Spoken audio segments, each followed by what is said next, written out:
Hello, ladies and gentlemen. Welcome back to the Wrestling for Life Network. Welcome to another live stream as we bring you Smackdown tonight, the go-home show for Night of Champions. Remember, no spoilers, but get in that chat, click all the buttons. Let's have fun on a feel-good Friday. Lots of wrestling, lots of good stuff, and it's going to be a fun one, folks. Strap in, strap on. Let's go.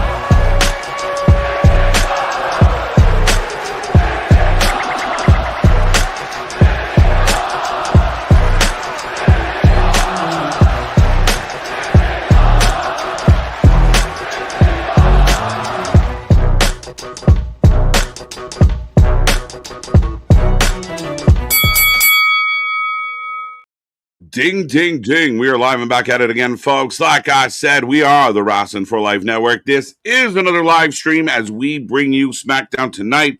Lots to talk about, lots to get into. Hope everyone out there is happy, healthy, and safe. Like I said, it's a feel-good Friday and another stream live. We got a busy weekend ahead. All the shows, we will be here live. We're looking forward to it. Me and this pretty face. Got you all night, got you all weekend. Make sure you get in that chat, hit all the buttons, and if you don't know who we are, well, I'm Mr. Everynight KJ White, the Iron Man of YouTube. That is Big Nick. Ladies, gentlemen, boys and girls, children of all ages, the Wrestling for Life Network proudly brings to you its tag stream champions of the world, the Every Night Delight KJ White. I am Big Nick, and I know no spoilers tonight. I've gone so far as I told you this before we went live of I don't know what's announced even for tonight, just to avoid any potential spoilers out there.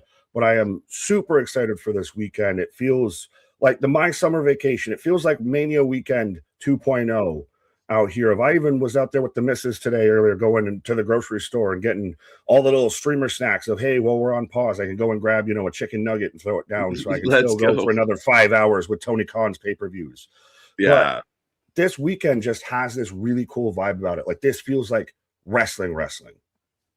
Yeah, it just feels like a lot going on. And I mean, I think even if you're the most jaded wrestling fan right now, there's got to be something this weekend that, like, if you come out on Monday and you hate it at all, you might be the problem. You're the problem. Right? That's my issue is like, there's something for everybody. I mean, there's even, there's other side shows going on. There's other things happening, but it's busy times. Night of Champions. For all the criticism, Nick, I think it's got a lot of intrigue. I'm kind of with it. I love the fact that people hate Jey Uso and he keeps winning. I think right through the whole Great American Bash shall be interesting. A lot of new faces. Will they live up to the hype? Slammiversary. I mean, a lot of negative press for TNA. I know you were here last night with the TNA insider who's not feeling it so much, and even AEW, Forbidden Door, for all the criticism, there's stuff on the card that should work out and be pretty solid. There is a different stroke for every folk out there. And real quick, I just got to chuckle at this from MDB of Nick hates when he doesn't know what's announced. This is a big deal, guys. Everybody, it's a big deal for me. But no, Night of Champions, for it being even a Saudi show, which normally feels, and that's why we worried with the Rumble going there. We worried with Mania going there. They normally feel like they're solo shots out of the WWE universe. They're not continuity or anything. They're kind of just there more to entertain and put on a show for the Prince and Co. You just get through it. Yeah, but this feels like it's going to have serious implications, especially around, I think, the world title match and Jey Uso versus Obafemi. Because even if Jey Uso wins, there's a positive outcome to this, despite just laughing at people crashing out. Yeah, and we got a Saturday night main event coming up, which is also leading to a 2-night SummerSlam. So I think there's got to be a lot in play, and I think a lot of what we're happening now will 100% impact the end of this summer and how that looks. So tonight, again, will be interesting. I like you. I know one thing that you couldn't avoid if you paid everybody. She's finally here. Yeah, we'll talk about it. Well, you kind of called that, but yeah. Yeah. It just made sense. I think it was kind of obvious, so I don't feel like that's too much of a spoiler. If you know, you know, and if you don't, you'll find out. But yeah, I mean, again, a lot going on in the wrestling world, lots of talk. The happy people are enjoying all the wrestling. The naysayers are still screaming and melting down. So Lots Is of it weird questions. that the sickos can't crash out and can't really go at WWE for their show because it's actually a solid show and it's in Saudi? Yeah, they don't even hear the Saudi talk of the blood money or anything like that. Everybody's just going at TNA, picking on the new kid in school of Dave Meltzer going against everything that anybody said of, well, no, they're not actually profitable. They owe so much money. They're cost cutting. Can you believe they're getting rid of so many people as they re-sign this person, as they offer this person more money? What? Yeah, I mean, it's been very interesting because there hasn't been a lot on that front. I mean, the usual suspects that think all wrestling is shit, well, that's them, and what can we do? But I mean, for the most part, a lot of people talking about what's going on this weekend. Not a lot of shade thrown that way, and not a lot of shade. Like, didn't see like a whole like groundswell of people who are freaking out about Great American Bash. Jumping right in the middle of the party. Yeah. Yeah, just going about business, I guess. Well, Forbidden Door hasn't gotten a ton of praise unless you're Dave. But Yo, this guy's great. everybody's just kind of stayed in their own lane. Sorry. Did you see the clip going around to him talking there? I don't see his shit because I'm blocked, but I did, thanks to someone else. I Oh yeah, everybody saw, quote tweets that shit. yeah, like so him talking about like how great this card is, and I'm sorry, Dave, I don't buy it. And the guy that says, well, like Moxley Bandito's guaranteed to be good, but is it? Is our bar that low, Dave? Isn't it interesting how much the conversation has shifted? And I know we've got SmackDown tonight. We're going to say hi to the people and everything. But is it interesting how much the conversation has shifted from how great Double or Nothing was and how they took over New York City? WWE should be scared because they're going to run MSG.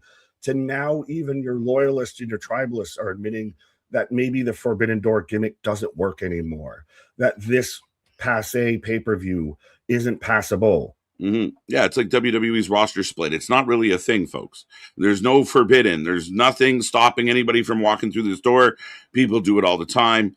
And again, if it's something you want to do every few years, every couple years, maybe it's got a different vibe then. You have a chance for new people to kind of build up on the other side of the docket. But this is basically an AEW showcase with a couple a couple other people, visitors thrown in. Nothing feels like they're trying to build up or there's a war or a beef or an issue between any other promotion. Like the closest you maybe get is Tekla with Stardom.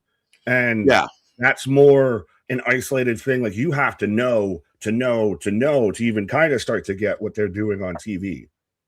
Yeah, and I mean, in a lot of cases, like even like the Pac match with Umino, I mean, like it doesn't. It's not built on something. There's no like oh we had like it's just a nice exhibition. On social media. Yeah, good point. I will say real quick before we start clicking on the chat, folks, the predictions link is in the chat. The prediction link is up. It's on our Discord. We've updated it. So if you filled out your predictions already, go to the email they sent you. You should be able to edit your picks from there. If you have any problems, let us know. But we did update with the new matches that have been added. TNA added a match. So did AEW added 2. So I will just say this. When we go live an hour before Night of Champions kicks off, if you submitted a prediction or if you're going to submit a prediction, that's when I would do it, or make sure that your picks are all in there, that you're happy with everything, because that's when there shouldn't be any change in past that. God help us if Tony Khan adds something during Collision, because it won't be on the score sheet. Yeah, right. It happens. It happens all the time. So that being said, good luck to all. Get in there. Share that link with your friends. Anybody that likes wrestling. It's just a fun thing for them to get in on. I'd love to see the prediction title be battled over 100 people, 200 people. I'd love to see it blow up, folks. So get in there. Let us know. I think I counted. I might have counted correctly. I wasn't always good at math, but 34 matches over 4 shows over 2 nights, my guy. Yeah, that sounds about right. I think it's like 60, 61 available points. So some of the matches worth bonus points. But yeah, so that sounds about right in that neighborhood. Fair enough, but that's just crazy. It's a busy weekend. Yeah. All right. Zach is in the chat again. National Chocolate Pudding Day. This would almost instantly, cause an impersonation of somebody, but you don't like the Jello pudding, right? I'm feeling sleepy enough as it is. I was gonna say it felt so bad because I grew up listening to him. Like my grandfather, like I Yeah. know whole bits from that man. Like can do whole Mhm. specials in my head without having to listen to it. Was But amazing. now you got to look at the Jello pudding a little bit different. If it's just barbecue Right. sauce, so it makes everybody happy. Not happy, not so happy. Eric, welcome back. Let's go. My big birthday wrestling weekend has begun. Eric on the Feel Goods. Let's go. Happy birthday, Eric. I hope it's a good one. Stay safe and rock out with your sock out. Yeah, Uh, well, the hard transition of this of T's and ugh, P's, rest in peace to Joe Doring, of this kind of no one had a bad thing to say about this man, of everybody kind of collectively in the wrestling world yeah. was like, this one stings, this one kind of sucks, and gone fairly early. Like it still sucks, like now seeing guys go that are like close to our age and everything, like Yeah. 44. Mm-hmm. Yeah, he battled. He was away for a while. He managed to get back to the ring, an absolute fighter. But then it was pulled away again due to his health. And yeah, it's hard. I mean, nowadays, especially, we see a lot of our family are living longer lives nowadays, and we hope to do the same. But you never know; it's very precious. So, as we always say, folks, love somebody today, smile, be a friend, tell a friend, and make this one a good one. It could be your last one. And even then, still, too, especially with it being Men's Mental Health Month on top of Pride Month, go and check out a Wrestling with Mental Health, too. Of Yeah, mental health doesn't discriminate. That mental health applies to everybody out there. it's true. Tony Khan says missing AEW stars like Britt Baker and Keith Lee could be returning very soon.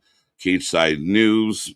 Okay, proof's in the pudding. See, I hadn't heard that. What I had heard from the Forbidden Door media scrum thing or phone call, essentially, of that Tony kind of said they're all individual cases and just kind of Tai Chi'd hold the question. But he did also, someone asked him, would he buy TNA, which Anthony's been putting in our group chat of TNA is very much put out there. We're not for sale. We're not looking. We're not trying to move out here. But they went with a Twitter headline of $40 to $50 million asking price. And Tony's like, no, I'm good. Yeah, I mean, and again, because it's Tony, you are going to push that envelope, and how much money can you get out of them? So you're going to try and maximize that return, and it's supply and demand. Because once you get Tony poking around, you start that bidding war. So, yeah, I don't think they're for sale yet, and Tony would be silly not to sniff around. I mean, especially if it's a foregone conclusion. But is it funny to you that Twitter discourse, Twitter back and forth, nothing said from any sort of official release or anything that anybody has That's any how it credible, goes. solid information on, that bubbled all the way to the point to where someone on a journalist media scrum before a pay-per-view asked Tony Khan if he was going to buy TNA, which isn't for sale at a price tag that hasn't been offered. Yeah, I mean, again, this is how it works nowadays. Is somebody makes it up, then a bunch of bot accounts push the narrative, and then all of a sudden it becomes facts, and the fans either get super disappointed when it doesn't come true, or just hold on to this fake thing forever, like it means something. But King Callum, go ahead. I just said hashtag pre-med. Sorry. Hashtag pre-med. King Callum, welcome back. Ronan's with us. Trey, Ken, how you doing? How you doing, Ken? Zach, got you. Friday night knee pads in the house. No spoilers, or you'll need those knee pads. Let's go, Trey. Cooper, welcome back. Curmudgeon, always a pleasure. Scott Kemp in the house. Let's go, let's go. Reader, welcome. Gonna be a crazy weekend. It's gonna be insane. Like the potential of seeing like 10, 12 solid matches. It's good. We are wrapping up doing our kind of putting together the 4 lifeys and everything. And I feel like there's going to be a match or two. There's going to be stuff that comes out of tonight that's instantly going to bump somebody out of being a competitor for an award of just with what happens this weekend. Yeah, I almost wanted to push back the 4 lifeys another week just because we're holding off on some of the votes and some of the nominees because we got to see, like Nick said, what happened this weekend. Like, we know we have an idea what the best matches might be or what we can nominate, but this weekend somebody could get dumber. You got to go on like that 6-month cutoff. You got to go on that like 6-month cutoff. Right? We're so close, so close. You will be blocked for spoilers. OG, let's go. Send down the law. No spoilers, No, folks. we won't be blocked. You just might be 2 minutes for a high comment. Penalized. Whoa, now. What did you accuse me of? Right. You can't say that with Jello pudding pops. Right. Garrett, welcome back. Jose, always a pleasure, sir. Back at it again. Trey, I think I got you. MDB definitely did. 80 and AZ's with us tonight. I didn't get an email update. Interesting.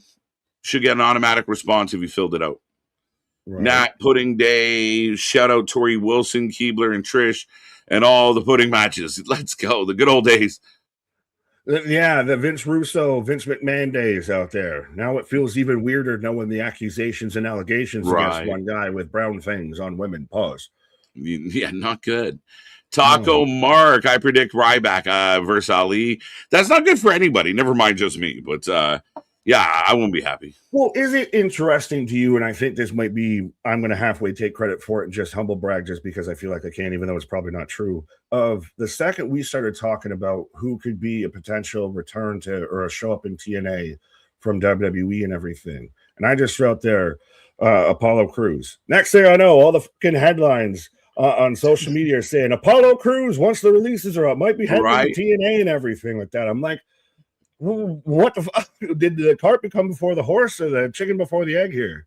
Right. Yeah, no, I mean, it again, like we just talked about with the other story, is that's kind of how it works. Is it's like a game of broken telephone, but people run with it like it's facts.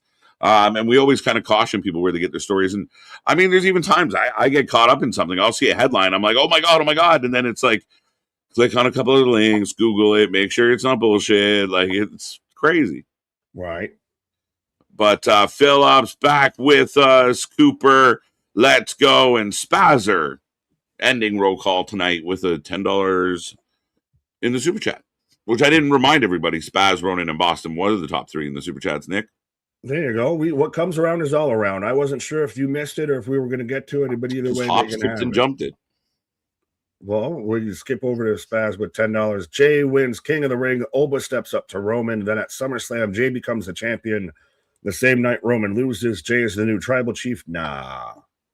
Also, Great American Bash, Night of Champions, and Slam previews all available now. Mm-hmm. Yeah, go check out our buddy Spaz, big supporter of the channel. We appreciate you, Spazzer. You lost me in the end a little bit. I just don't know that. I mean, again, there's a very big possibility that does Jey Uso go after Cody Rhodes? I don't see him going after Roman. I don't. It doesn't make sense. No, that to me is the worst case scenario out there. Worst case Ontario. I think it could be. Could it be Jey Uso versus Sami Zayn? And it doesn't have to main event a night of SummerSlam. You could have Oba versus Brock main event one night, and then say Roman. I don't know, a Cody CM Punk or a Roman Seth Rollins main event night two. Very possible. I mean, it's a kind of a neat little way to get out of it. It's if you're not first, you're last. Maybe they go that role with it. But yeah, I mean, it's possible. And I mean, the good news about that is it feels like there's a lot to dig into. I mean, you have a lot of good potential going into SummerSlam right now that I think a lot of us are, if we kind of put our guards down a little, it's not so bad. There's more build going into SummerSlam right now than there is to All In, and SummerSlam's further away. Just saying. Just saying. But could you even get to where Brock doesn't cost Oba till SummerSlam? Yeah, so we all fucking earmarked Brock retiring in Minnesota because Minnesota. What if that's not the case? We've been wrong. I've been wrong mostly on a lot of this. So could it be something to where we earmarked it on a whole different? We put our thumb in a page on a book, and we're in the wrong chapter. I mean, to their credit, possibly. I think that would be the coolest part of it. I think sometimes we get in this mindset of, like maybe they were doing something like this, and then they don't do it. So I think we're skeptical a little bit as fans. But I see a lot of the podcasters, and a lot of it's pre-mad. A lot of it's raging prior to. A lot of it's, we don't know where any of this is going. You don't have the answers, but you already know it's shit. Like, it's such a weird thing. I know Mom didn't get me the N64 for Christmas. She just got me some socks and some pajamas like she always does. Fucking Right. angsty teenagers of the IWC out there. Right. Mad just before they even know what could possibly happen. And to me, I'm going to love the Jey Uso crash out when it happens. Oh my because God. it's going to be historic. And it's going to go so counterproductive and so counterintuitive to what we see on screen. I really don't think that they're stupid enough to make the decision. And I'll eat my words if I'm wrong, to go to Jey Uso versus Roman with this. You do Jey versus I'd be Cody, shocked. still even super likely. You do Jey versus Sammy. If Jey wins it all, there's still the potential that Oba just wins clean. And we get Oba Roman at SummerSlam. Insane. We just can't buy it. It almost seems insane. Or it's too good to be true. It's too good to be true. Right now, you did suggest Oba doing double duty. The only way I would do double duty, I'll meet you a little bit, but it would have to be a case of he's scheduled to fight Roman night 1. Brock screws him, and he's so mad they give him the match night 2. Could it be Oba wins at Night of Champions? After the match, Brock comes out, takes out Oba. You know what? Screw it. I want to face both of them. And I think it's having Oba do the double duty makes him look super strong and just keeps him protected when he loses to Roman. Because I don't think, even if it's straight one-on-one SummerSlam main event, that it's Oba Femi beats Roman Reigns now. Maybe down the road, not now. So that's why I think. But why not now? I'm giving him the biggest saving grace. Mm-hmm. But that becomes my question. Why not now? Why not do it? And then why, even if Oba goes after Cody. And then what? Then come get him. The Roman wants it back. They pick on him. They bully him. They chase him. I mean, he's just so over right now. Why not? Why, we always say this, but every once in a while, there's an exception to the rule. Like, maybe he is the guy that you push hard. Still continue to get bigger and everything. We thought he was going to lose everything, losing to Brock, and he's somehow gotten more emboldened and more over with all of this. Because if he goes at Roman and now he's in that stratosphere and he's in the world title picture, could you see it Roman versus Oba at WrestleMania 43 in Saudi? Yeah, I mean, I don't think so. I mean, the Brock thing really feels like it's coming to a head at SummerSlam. No. I'm sorry. I might have misspoke there. I'm saying Roman versus Oba there. I'm saying that Roman wins at a SummerSlam and then Oba can win the belt at WrestleMania. Yeah, maybe. But then you tie Oba up with this Bloodline stuff. And I mean, it'd be very curious to see how that works. Oba eats through the Bloodline? Oba Jacob Fatu? Yeah, Oba Jacob, I mean, has some bells and whistles all over it. Right. Z-Man, welcome back.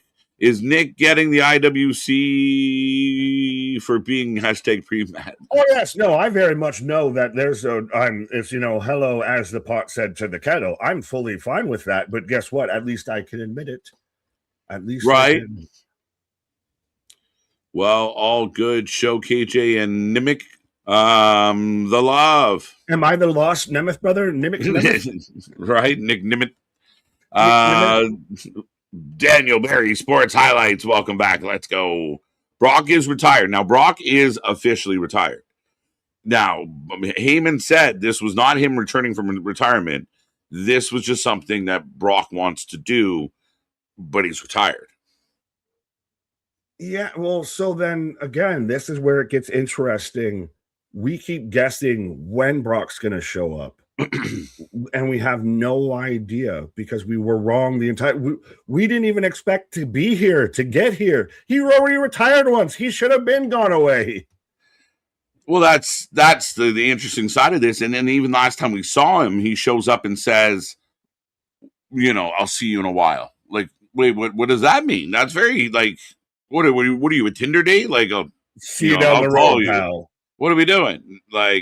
So very, very peculiar, but we'll see. They seem to have a plan. I do feel like some of it, if not a big part of it's going to be at SummerSlam, Nick. And I could be wrong, but that is your one way.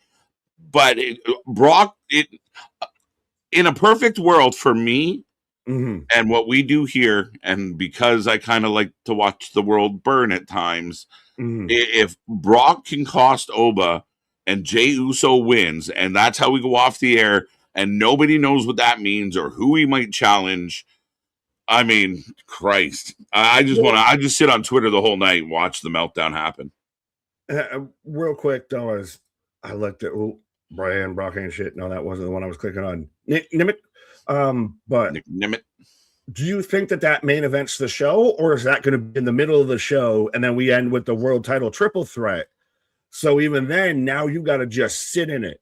If Jey Uso wins, now anybody that's unhappy, you just got to sit in it. And you're going to see people sour online on the whole rest of that show just because they got to sit in it. Pause. Well, I mean, again, you really want to piss off the world? That's where Jey Uso wins, and then Jay and Jimmy show up during the triple threat to get, kind of get at Cody, and they fuck up, and they accidentally help Sami Zayn become champion. So you got Jey Uso winning the King of the Ring, Sami winning the championship, and everybody just melts.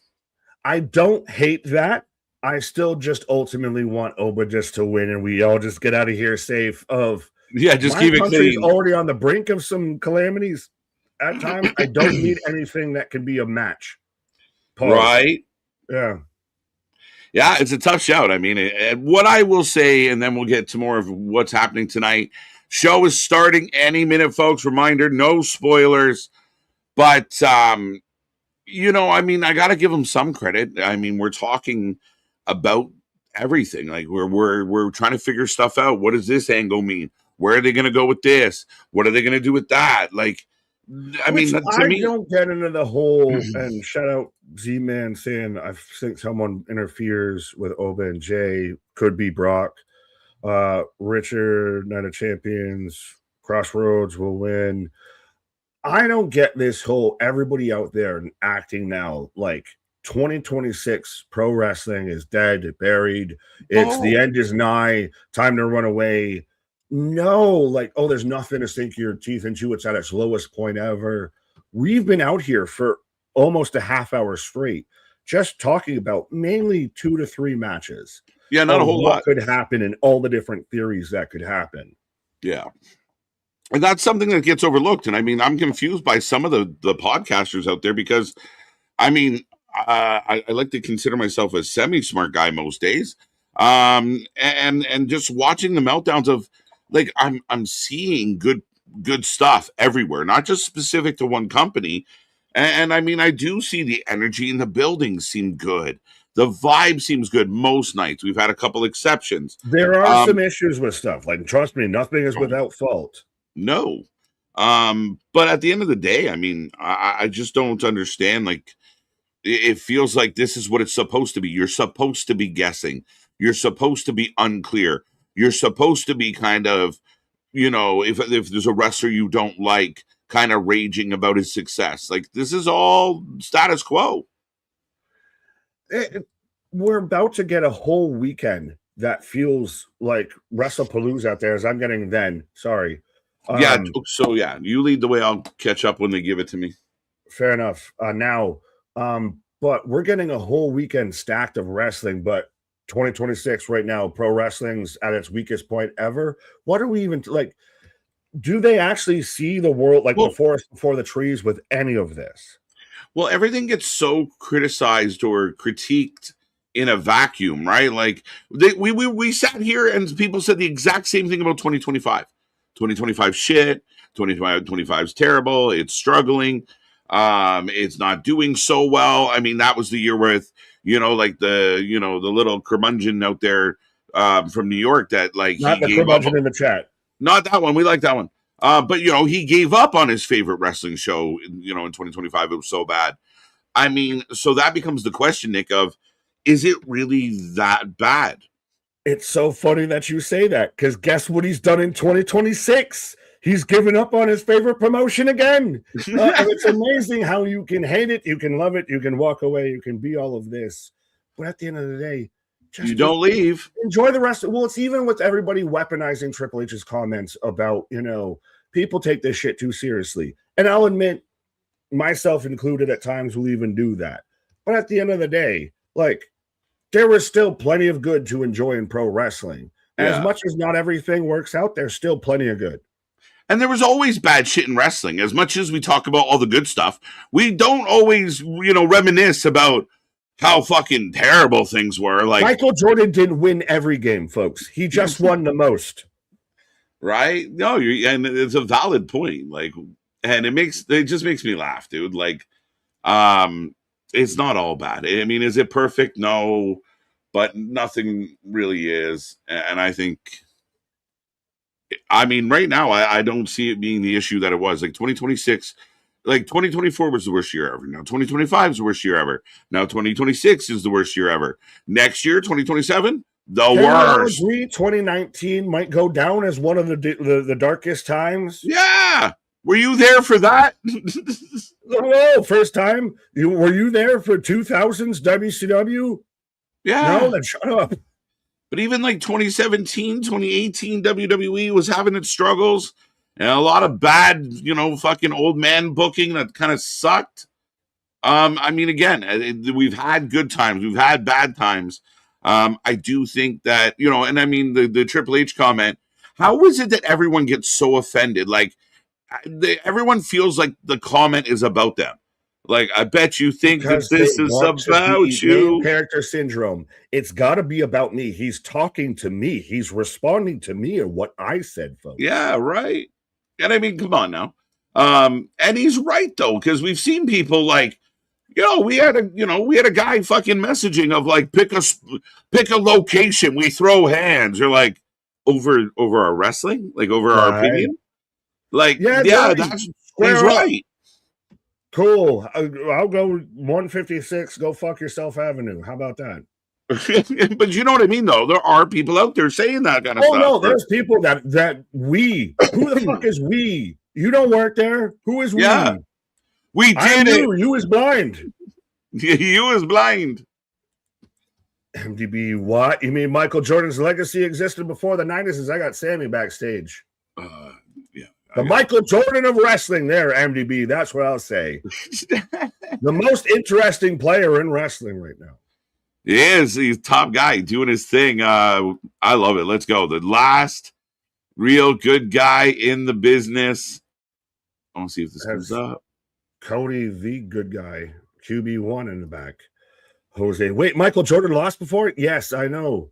You would think that he won everything. Shocking. Yeah. Hey, Paige. Paige here. Paige. Paige gonna have a singles match tonight. Paige versus JC Jane tonight.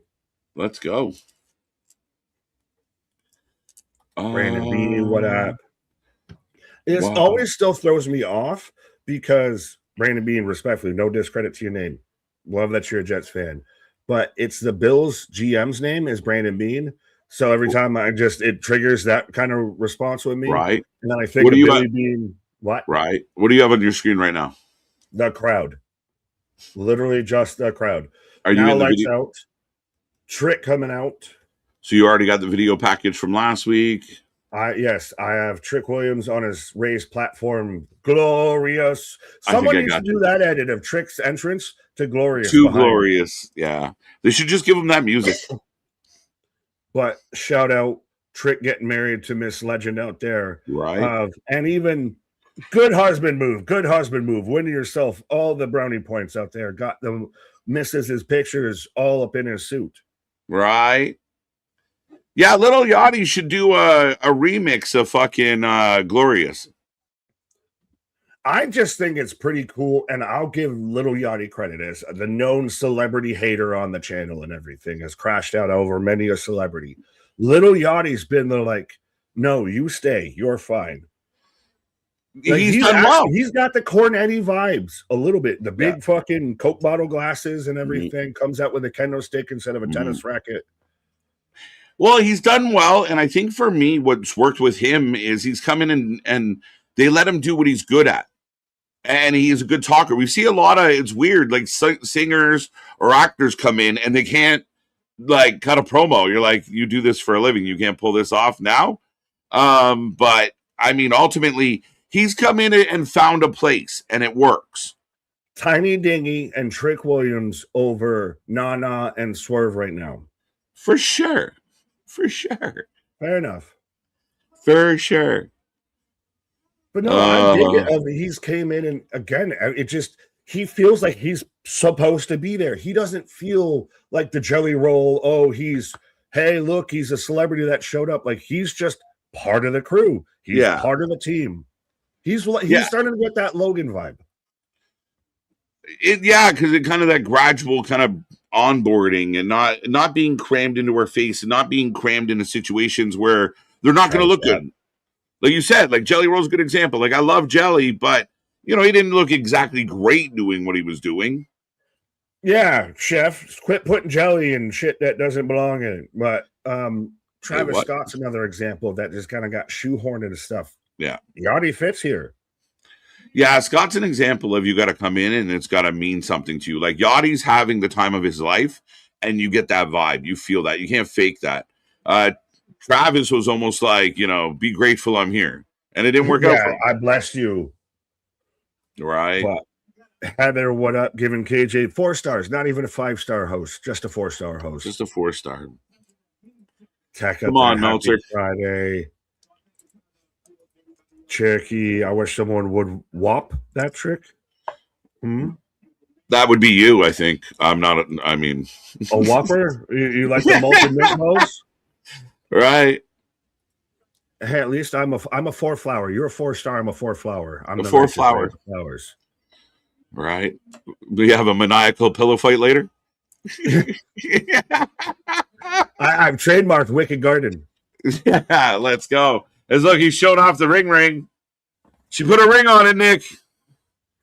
If you like it, then you should put a ring on it. But as I said,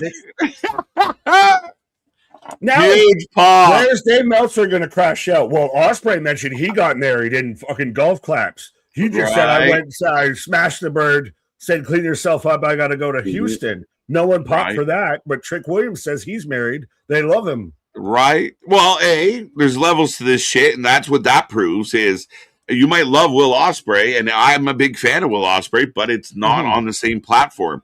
You're not in the same venue. This is amongst... this is peak, and this is it at its best. They both got married to someone who works there, and they one announced that the person that they got married to works there and built them up. The other one didn't mention their name and just said, "I smashed the bird. I got to go to Houston. Clean yourself up." Well, yeah. One said, I gave her, I threw her one, and then threw a towel at her and said, "Clean up. I got to go." The other one just smiled and said, "Whoop that trick," and everybody went nuts. The subtlety matters sometimes, bro. Like you don't want to make it awkward. We got you. We got again. It's like the difference between a Punk promo and a Hangman promo. Right? You can say it and just get to it without saying it directly. Yeah, we get you. By the way, 89% of the chat all day. We've had a poll up about Night of Champions. 91% are saying they're pretty excited for it. So there you go.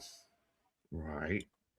Trick Williams is a guy that you could argue is more over just because of the platform and the stature and how over he is than anybody anywhere. Like he's right up there. Folks, the most contested category in the awards is breakout superstar. Because everybody be breaking out. This is one of those. This is where we're like, YouTube, give us 75 options because we could do a PWI 250 with just breakout talent. There's Ricky Saints. Oh. Making his presence felt. For Saints. Oh. Saints on their ramp. Yeah, you just maintain. I'll adjust to you under the circumstances. You're good, my guy. Yeah, for those who don't know, this was taped on a Tuesday, hence no spoilers. But they made the bold strategy to wait and air it at 7:30 on a Friday. Right? Yeah, it's up, and then again, I mean, it caused like you can watch the whole thing now, right? Like I can just commercial free it, but we'll lose the audience. So I'm playing a little red light, green light with Nick tonight. Pause. Squid games. If that's what you want to call it. Whoa, now. Yeah. Insinuate. Yeah, facts. There's a lot of insinuation on this channel. Yeah, well, turns out Jelly Roll is trying to do all this wrestling stuff to get away from his wife. Why are you trying to get away from the bunny, my guy? Hippity hoppity, I'm on the bunny trail then. Well, I heard he might have got himself in a little trouble with a triple threat. So, I don't know. I don't know, folks. I'm not going to say nothing. No, she's a nice lady. With a menage a trois out there. She's a nice lady, Nick. Yeah, but wrestling. Ricky Saints out here. She causing rumors to make people think that she's with Chad Kroger. That's crazy. And they say that a hero can save us. I'm not gonna stand here away. My theory is still the fact that she's a chubby chaser and he got skinny, so she's on. Hey, I'll do the fucking Kamala belly clap and everything.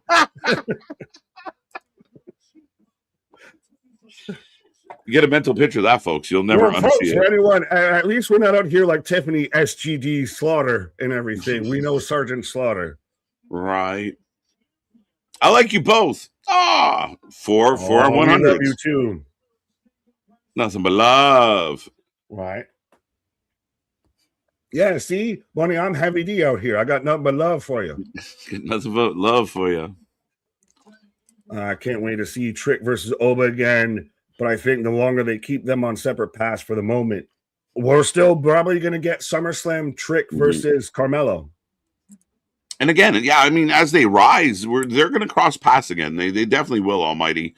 And I think that's the important part. And the advantage of having good talent up and down your roster is you can really create new stories, interesting angles, matchups we haven't seen.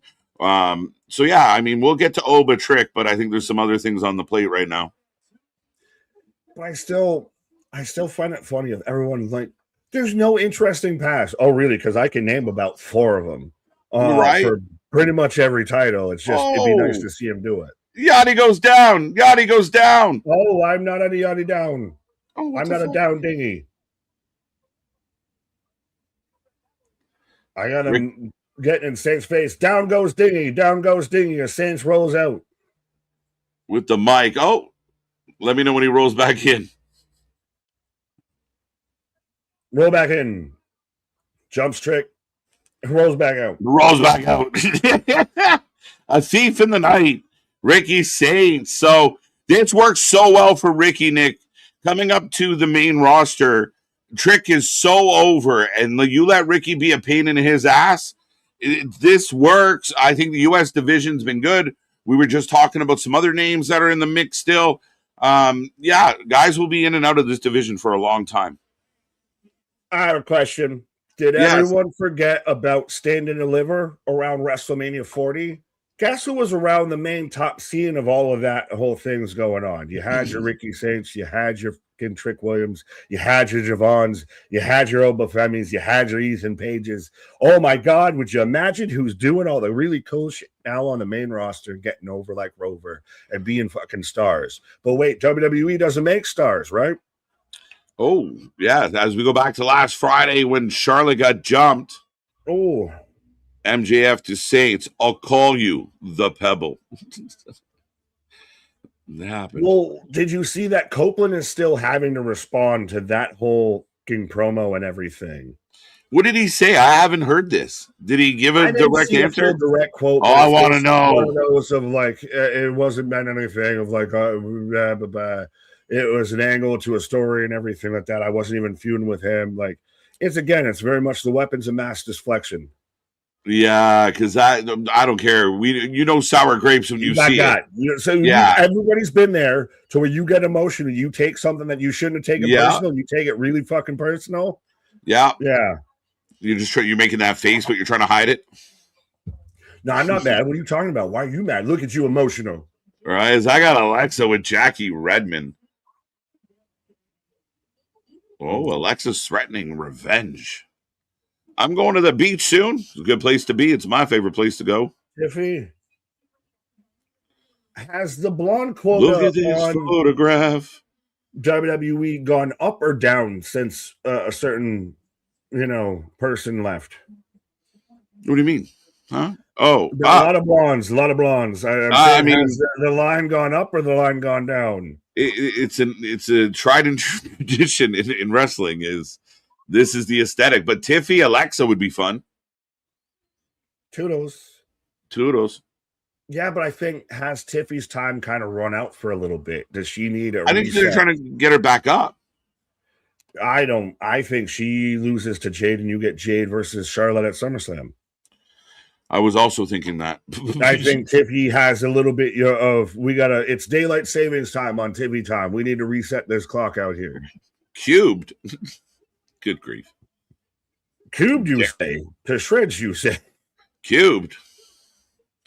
We be clubbing. Daryl, let's go. Jordan, let's go. Jordan. Trick Williams is on fire. Yeah, he's over as all hell. Excuse my HE double hockey sticks. Fair enough.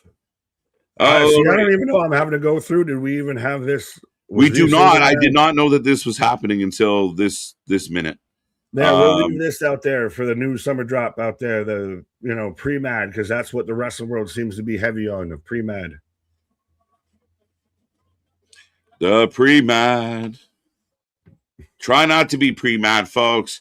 Again, if you watch something and you don't like it and you want to give your 2 cents, but I assure you, it is a lot harder to enjoy something when you go in expecting it to suck. When you go in with hate in your heart. Yeah, you can get surprised, but even then, sometimes I find fans are getting surprises and they're so bitter, they just find another reason to dislike that too. It's a crazy amount of dedicated time to shit that never. It's the hating everything philosophy of like, who goes into watching anything expecting to hate it? Honestly, it's like Dave out there blaming the crowd didn't just appreciate what they got. Have you ever bought a ticket to a movie, a concert? Christ, your kid's fucking middle school play. You still at least think, hey, I might, chuckle at the kid that falls down in the tub. Will Ospreay. But it's one of those. Why would you think that the people who bought tickets to be there aren't the ultimate barometer? It's the same thing with the Roman story is just bullshit of I'm so bored with it. Really, because the crowd cheers every time he's out there and chants along. So who's really to believe here? Well, again, if I showed you a highlight package or if I took you to a concert and the crowd went nuts the whole night and enjoyed it, and we got out of the concert, I looked at you and I was like, man, that concert rocked, and you went, they were only cheering because they paid for it. Wait, what? Yeah, can you believe? Well, even or the vice versa of you watch it and it's Guns N' Roses and Axl breaks up with Slash in the main event, and you get 2 songs. You get midway through November Rain, and then they can call the show off out there. November Rain. Yeah, so I'm saying it's at the same time. Can you blame the audience for not enjoying what was presented before them because you did shit? You weren't entertained. You didn't present. You didn't satisfy your audience. Absolutely, and we've seen the examples of that. And you use GNR as an example. They've had it happen to them. Other bands we recently saw. What was it? Dave Navarro's band. What? Foo Fighters? No, not Dave Navarro. Oh, I was thinking Dave Grohl. I got my Daves mixed up. Sorry. Right. That happens. All the Daves I know. Well, even then, just Oasis, since we're, out here. Oasis is a good example. The Gallagher brothers out there fucking fighting like the Finleys. Yeah, we've seen examples of people paid for their money and the show didn't go well and they boo and they're unhappy. Right. That's your right. But I don't know if you would be sitting there cheering even if you're not. Oh, thank you, Jose. Yeah, no, I forgot. I forgot that I have to say that right now. So we've been in commercials for quite a bit. So you might be way ahead or something here. Well, I forgot that's a call out now that when they do these weird things, if they taped it, I'm only used to the TNA taped and they still just air it at the same time. Right. Well, I'm going to take a deep breath and I'm going to see if I can actually go to plan B here and see if I can sync up a little better. But I'll be right back. There you go. You're like Lady B. Not a Tiffy timeout. Cager's on a Tiffy timeout as I got a flying tomato for some reason on an ad. But now I see you, Christina Stratton. Yeah, she very much. I'm a Tiffy in a bottle. Oh no, this is an unannounced match. No one telling it. I told you I'm fine with this because I've avoided the spoilers, so I'm not.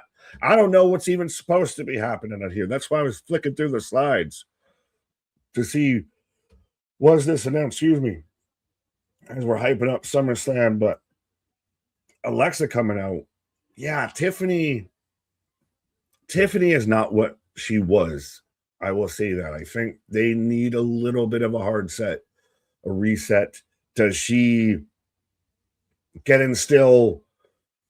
I'll say an under feud because you've got world title, mid card title, and then non-title feuds that aren't towards either one. But could she get into a feud with somebody who shows up later tonight? Could she get in a feud with a Chelsea Green? Does her and Alexa continue as a feud without the title? Maybe, but I think Tiffany's kind of she's lost the newness, the coolness, the luster that she had when she first jumped up. Of she was already kind of iffy tiffy when she was going to win the title. Now it feels like we've got really iffy tiffy. Pause. MDB thinks hates watching is fun. Well, you and Twitter are the only ones that do that. Oh, BFAB. Huh?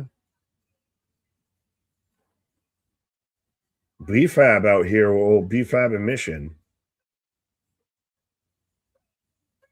Is this a tag? I thought this was a singles match. Is this a tag match? I swear to God, I don't know what's announced. I know. Bold strategy. Wait, Christina Stratton sounds like a. Listen, that's somebody else's gimmick of does it sound like an NXT name or a stripper name or a wrestling name or a stripper name? But yeah, no, of Tiffany Stratton's very much, it's about time that I arrive. No, I'm waiting for Redman to help her out. I'm pretty sure announced this match, right? KJ Winks.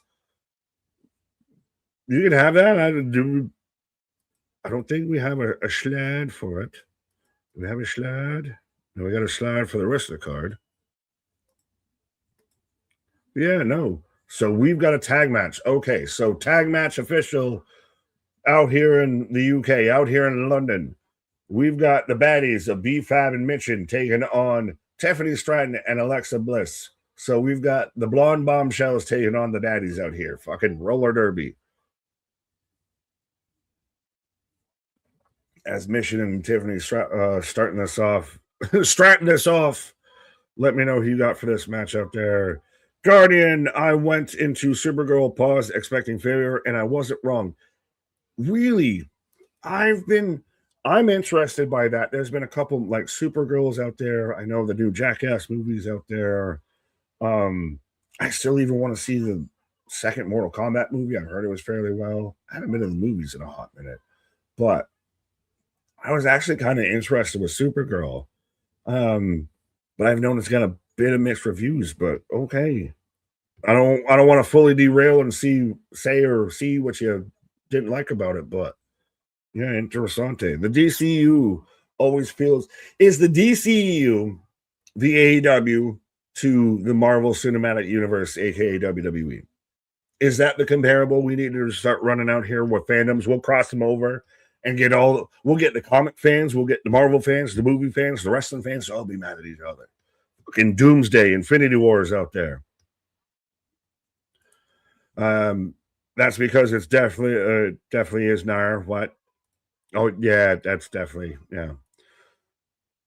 Oh, Mission and Alexa, small mark, taco mark, or the ones who get mad because their fantasy bookings were stupid and didn't happen. It's not that serious. Yeah, I mean, I've been there. If I still contest that some things that I might have pitched might have been better than what they did and what paid off, and they reaped what they sow. Pat McAfee. But yeah, I think that there's a few decisions that can be debated, but overall, I think it fits very inclined that Hunter is saying people take wrestling at times too seriously. And everyone that takes wrestling too seriously, like, what the fuck are you saying? I take it too seriously. Why am I saying? Why are you saying I'm taking it too seriously? What do you mean I'm taking it too seriously? It means it's okay to have an opinion. It's okay to be critical of it and everything like that. But not everything is life or death. Like, you don't need to escalate shit to the point to where, like, Jey Uso winning over Obafemi at Night of Champions for King of the Ring is equivalent to a September event. I'll leave it at that. You can just say you don't agree with it and explain why you don't agree with it. It doesn't have to be the end of the world as we know it. Does Mission have a new theme song? No, they came out to BFAB's. I don't know if she has a new one, but they came out to BFAB's intro and everything. Which, by the way, WWE, pro wrestling as a whole, can we just get Titantrons back again? I know that's a Attitude Era term, but actual like videos for wrestlers to where you can show highlights, moves, everything like that outside of just names and sparkles. Can we actually do some sort of an interesting video for the wrestlers coming out? Just maybe, instead of just here's their name. That was really cool when we did it before. Why did we go away from it? Jose 9 Inch Nails, but what is Tron? James, are we just naming bands that will can break up? Nick sleeping on the job. How am I sleeping on the job? I'm here. I'm white. I like Alexa and Tiffy. Fair enough. Tiffy time ran out. She left when she left Ludwig. Oh, she lost the Americana, which I know someone said it in the chat earlier. I did see. I think that Grande's mask from the Mask versus Mask match. How many times can I say mask in a minute? But that sold for like $5,000 of that's insane, but also really fucking cool. And I think really goes to the whole either wrestling fans will just spend money on whatever, which can you blame then ticket prices, or wrestling's a lot more over than we want to give it credit for because we live in a bubble. I voted for the Baddies to win because Jade comes out and then Tiffy wins over Jade tomorrow. Fair. I will see you on that. Be here tomorrow. I don't think that Tiffy wins, I'm a Tiffy supporter, but I don't. Yeah, we'll see. If Jade loses tomorrow, then what do you do with Jade? I still think we get Jade Charlotte at some point, but I need my Bliss on a singles run. I need my Charlotte singles run again. Now, can you they both do a singles run and they just kind of mutually part ways and like they're still fine, but they're not working as a tag team? Called it. BFAB is so talented. I got Tiffy laying clotheslines to BFAB. Nick, they nerfed Lobo like embarrassingly bad. Oh, fair enough. Well, at least Momoa got to play the part that he wanted. Oh, Alabama Slam got to play the part he always wanted to play. 2 count. Fair enough. I do like that it was a really, like, it was taking pretty much damn near like bar for bar from a story that they've already done in the comics that was well received. I'm still, the big thing that I'm holding out for is Doomsday. That's really what I'm waiting in the wings. That's my GTA 6 stunner from Tiffy on a BFAB for a 2 count. I'm not going to read your name, but the DCU is already dead. Stop. He's already dead. Like I said, are they the AWA, or the AWA, the AEW, the TNA to the WWE of the MCU? Swanton Bomb, 2 count mission breaks it up. It needs to a triple play movie watch. Anonymous, we'll do Mystery Science Theater 3000. That could always be a members only stream of, and then we'd have to find like a wrestling movie and all that. That could be a thing out there. I've always loved, like I said, what the fuck did my fucking stream just do? Sorry. their whole thing on a replay still fucking buffered there. But Jade! Tech, you might be where I'm at now of saying that Jade interferes. So fair enough. But BFAB with the turns of tables, how the tables have turned. 3 count. BFAB just pinned Tiffany Stratton for the baddies to get the win. As Jade looking like fucking Big Bird. But no, very much could always, like a Mystery Science Theater 3000 of, oh Christ, can you really do that to Iron Claw? You could maybe do that to the wrestler. You could do that to, why am I blanking on the WCW name? Ready to Rumble. There you go. That's what I was trying to get along. I was stalling all over that because I couldn't remember fucking Ready to Rumble. Jason Momoa said he'd only do a Lobo movie if it was rated R, Guardian. Did he actually say that? I thought he just, mostly of what I saw is he just always wanted to play Lobo. And was Supergirl rated R? Chelsea Green coming out, Kendo's waving. We got 2 kendo sticks so far tonight. Back-to-back kendos. Oh, I don't know if that was intentional or maybe the way she was holding, I think that was intentional. As she gets in there, the kendo stick goes flying, and then ends up dumping everybody out. As her and Tiffany gonna be friends. We're gonna get a new women's tag. Oh, everybody hug it out.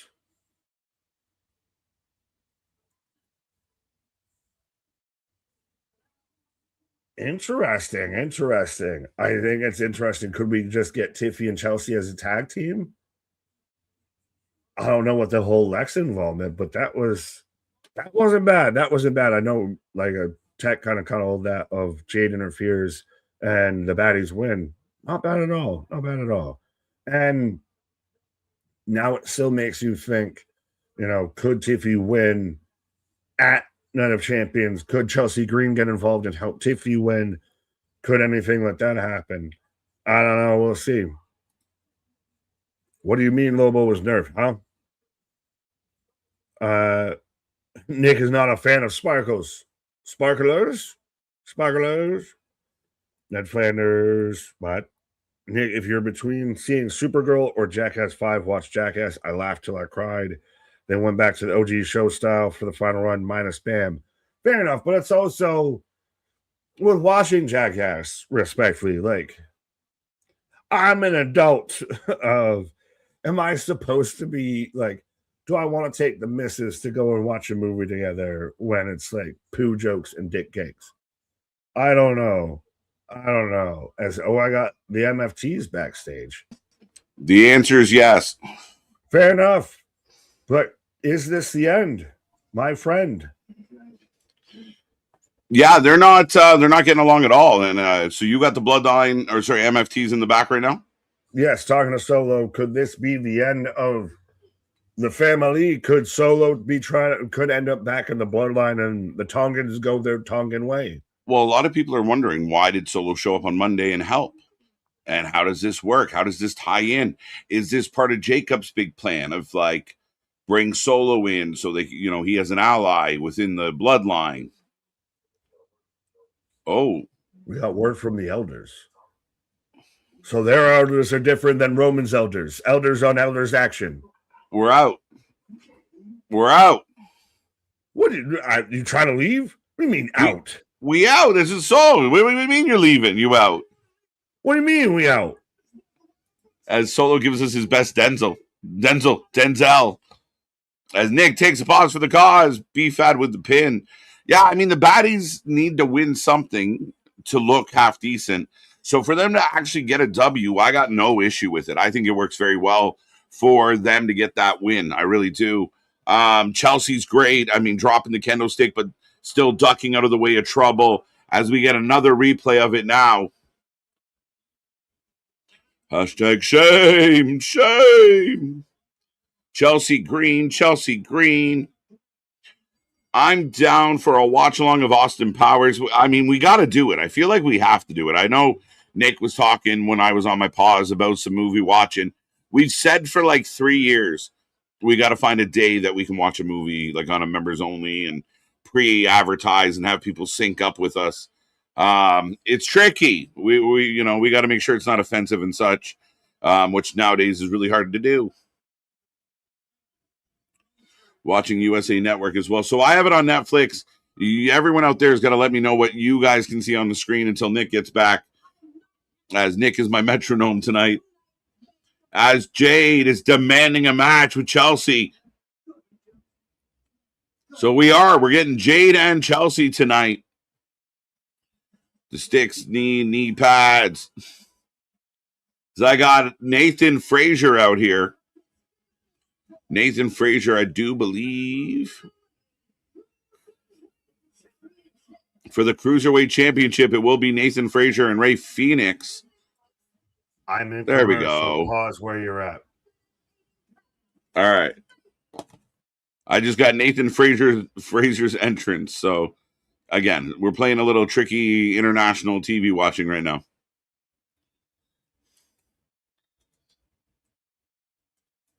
All right. I'm going to put a poll up for you guys. Let me know who you taking. Nathan Frazier or Phoenix? As I'm going to guess Phoenix, but this should be a lot of fun. A nice, interesting way to kind of bring back cruiserweight wrestling into WWE. We've seen it once already with Ray Phoenix. We saw the match at AAA when he won the title, and now he's back again taking on Nathan Frazier. So very interesting. What up, Boston? How you doing? Honestly, Supergirl could have been rated PG. Shit is said 5 times, but I literally, very interesting. I don't know how excited I am for Supergirl. I'll be honest. I know Nick mentioned Doomsday. I can't wait for Doomsday as a bit of a Marvel nerd. Pretty pumped about it.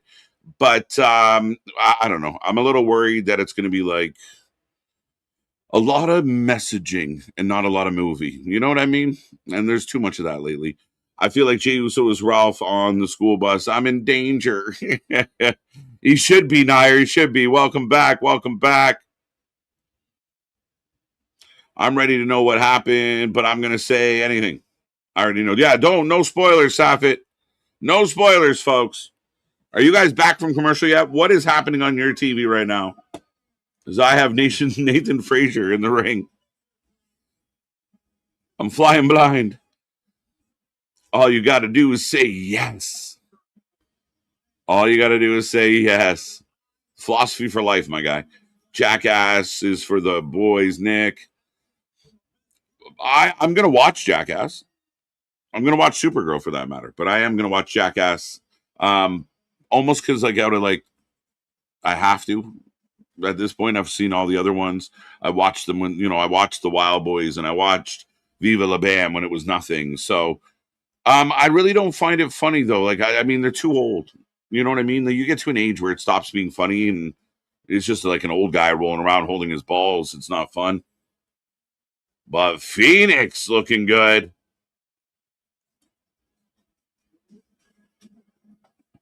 Maybe because we don't see it as often. But we got Phoenix out here going hard with the entrance. Let's fucking go. What did you miss? B-Fab pinned Alexa Bliss in a tag match. Chelsea came out with her new, to save the day with for her new friend, Tiffy. Now that's led to a match between Jade and Chelsea. What else happened? MFT broke up, as the elders have ordered the MFT to break up. So Solo's pissed, and Solo is solo right now. Solo is officially solo. That's the gist of what you missed, sir. Now we got Ray Phoenix and Nathan Frazier for the AAA Cruiserweight Championship.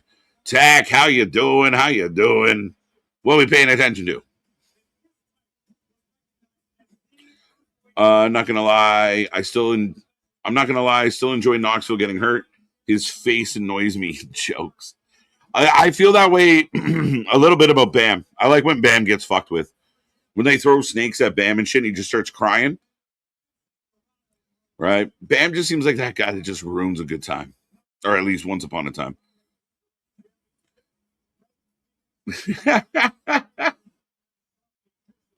Let's go, Ray Phoenix.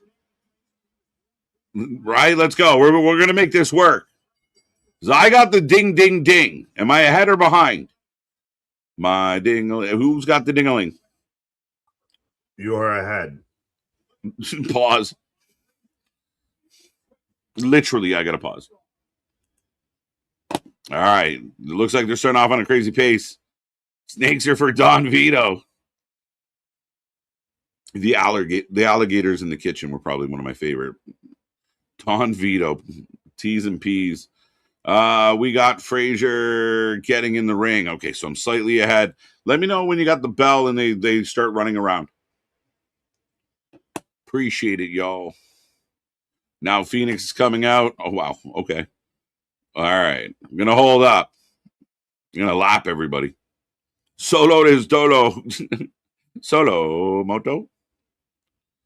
I'll watch Jackass out of habit. Yeah, you kind of want to, right? Like, and again, I think for me, I liked them. I laughed at them. You kind of lose me a little on some of the gross stuff. But the actual stunts and shit are hilarious. Like, and anybody that, I mean, if you grew up in a kind of a group environment, you know, everybody had pranks and dumb shit. How you feeling tonight? Getting McKenna. Let's go. Let's go. I think it's good. I mean, I'm in a rare small pocket of people that part of me kind of wanted the Leafs to get that second overall pick by moving Matthews. Have you guys gotten started of the match yet?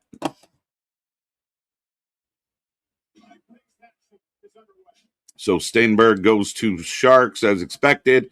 Caleb Malhotra is supposed to be good. Vancouver's been a dumpster fire. Buffalo doing things. Buffalo making moves. Buffalo doing stuff. That fourth overall pick, I think that was kind of a nice pickup on that deal. Them grabbing a highly touted defenseman in Rudolph. So let's go. Let's go. Defenseman going back to back. Flip off of the rope. I got Frazier flipping around. That didn't help.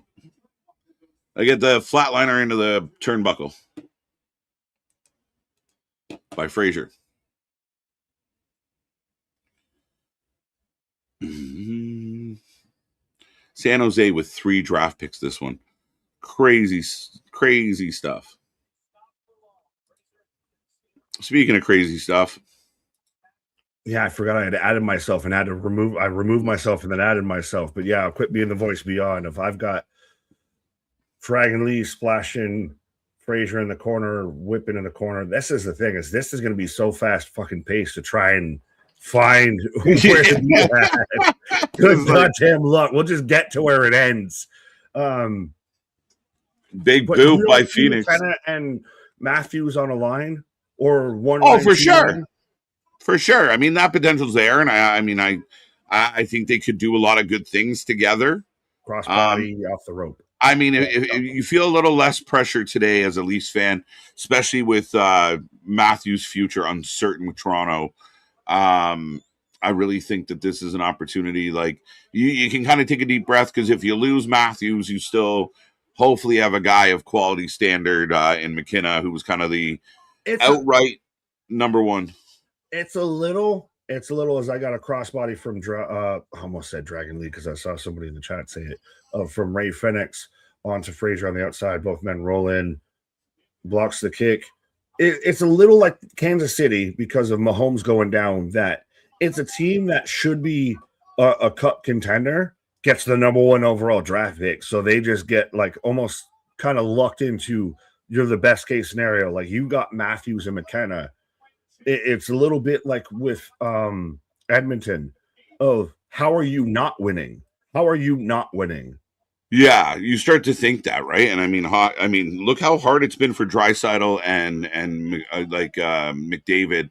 These guys put up over 200 points combined each year.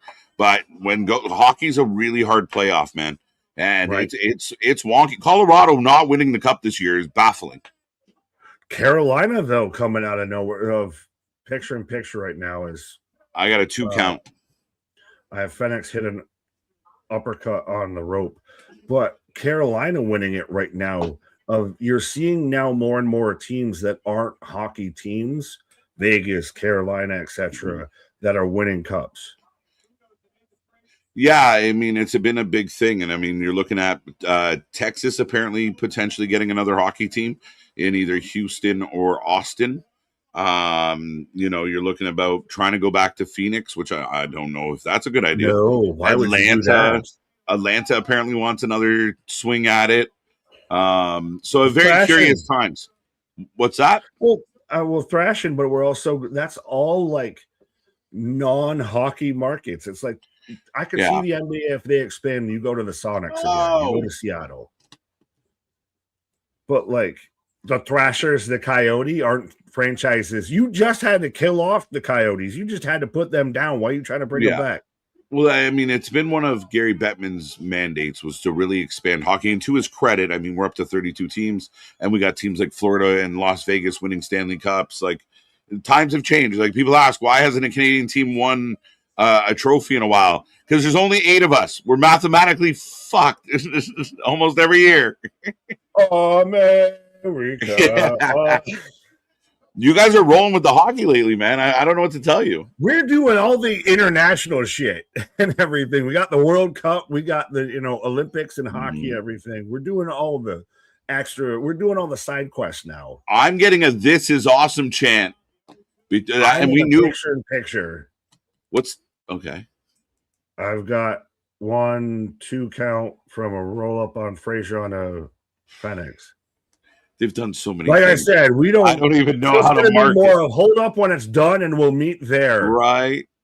I think I might be ahead, but we could be pretty close. I don't even doubt you are ahead. Raw and SmackDown will be at the same place, Atlantic City. That's why Raw's at 6 p.m. on Netflix on SmackDown. Oh shit! I got to make that edit. Thank you so much, Dale. It just dawned on me. Monday's show is at 6 p.m. We will be here live on Monday at 6. After the marathon of stuff we go through this weekend. At 6 or 5:30? Do we need to talk about everything? 5:30. 5:30. With everything going on. Trust me, again, the wrestling don't stop till we walk in. But yeah. Yeah, that's Dale. It's a light bulb moment of like, oh shit, I made that. I put that up today. And yeah, thank you, Dale. Fact checker galore. I didn't even well, it's crazy. I didn't even thought this about is that. Awesome. Breaks up for the second time. Sorry. No, you're good. I'm back from picture in pictures. I got Phoenix throwing chops. Chop, chop, chop, chop. Lighting them up Eddie Kingston style, spinning back chop. Drop top, crop top. All the tops. Oh, yeah. Springboard, backhand spring cutter. Oh, I think I'm definitely Death Valley Driver, neck breaker, they called it, but it's a Death Valley Driver. This match is phenomenal, folks. Definitely making a case to be one of in consideration for match of the week. Oh, for sure. They are cooking. An Atlanta hockey team. What's their name going to be? Cold Peaches or Peaches? Peaches. I can't imagine they go Mario, peaches. I don't think they'd go back to no nostalgia of would you Thrashers all over again? Would you like to see a North Stars, Nordiques, or just even for a night kind of vibe? Yeah. Like how the Texans and the Titans have been fighting over who's the Oilers really. Right. Yeah, and I mean, I like that Carolina will wear the Hartford jerseys and shit. 2. Oh my God. We've had 3 separate "This is awesome" chants from the crowd. I have double clothesline, both men kip up, both men kick each other down. Hey, Osprey. Hey, Ricochet. Eat your fucking heart out. They're doing the same. Beat this. Dave, where's your stars, bro? No, they've just done this. Like, this is, again, for everybody that says WWE fans don't like this. No, they palate it. They can certainly entertain it and enjoy it when it's done properly. When you just do to do, Yeah. This ain't Mountain Dew. You don't do the do. Pause. Oh! All right, let me know when you get the finish. All right. Yeah, see, I knew we were going to have to catch up at the end. I'll see you when you get there. If you ever get there. Yes, I got both men just throwing it. Like I said, you're probably a good clip. Yeah, that's at least I got a landmark to hold on to. I got a knee. Oh, I know. What a match, folks. And I know you guys don't know it fully yet, but it was a great shot, match. spinning back kick.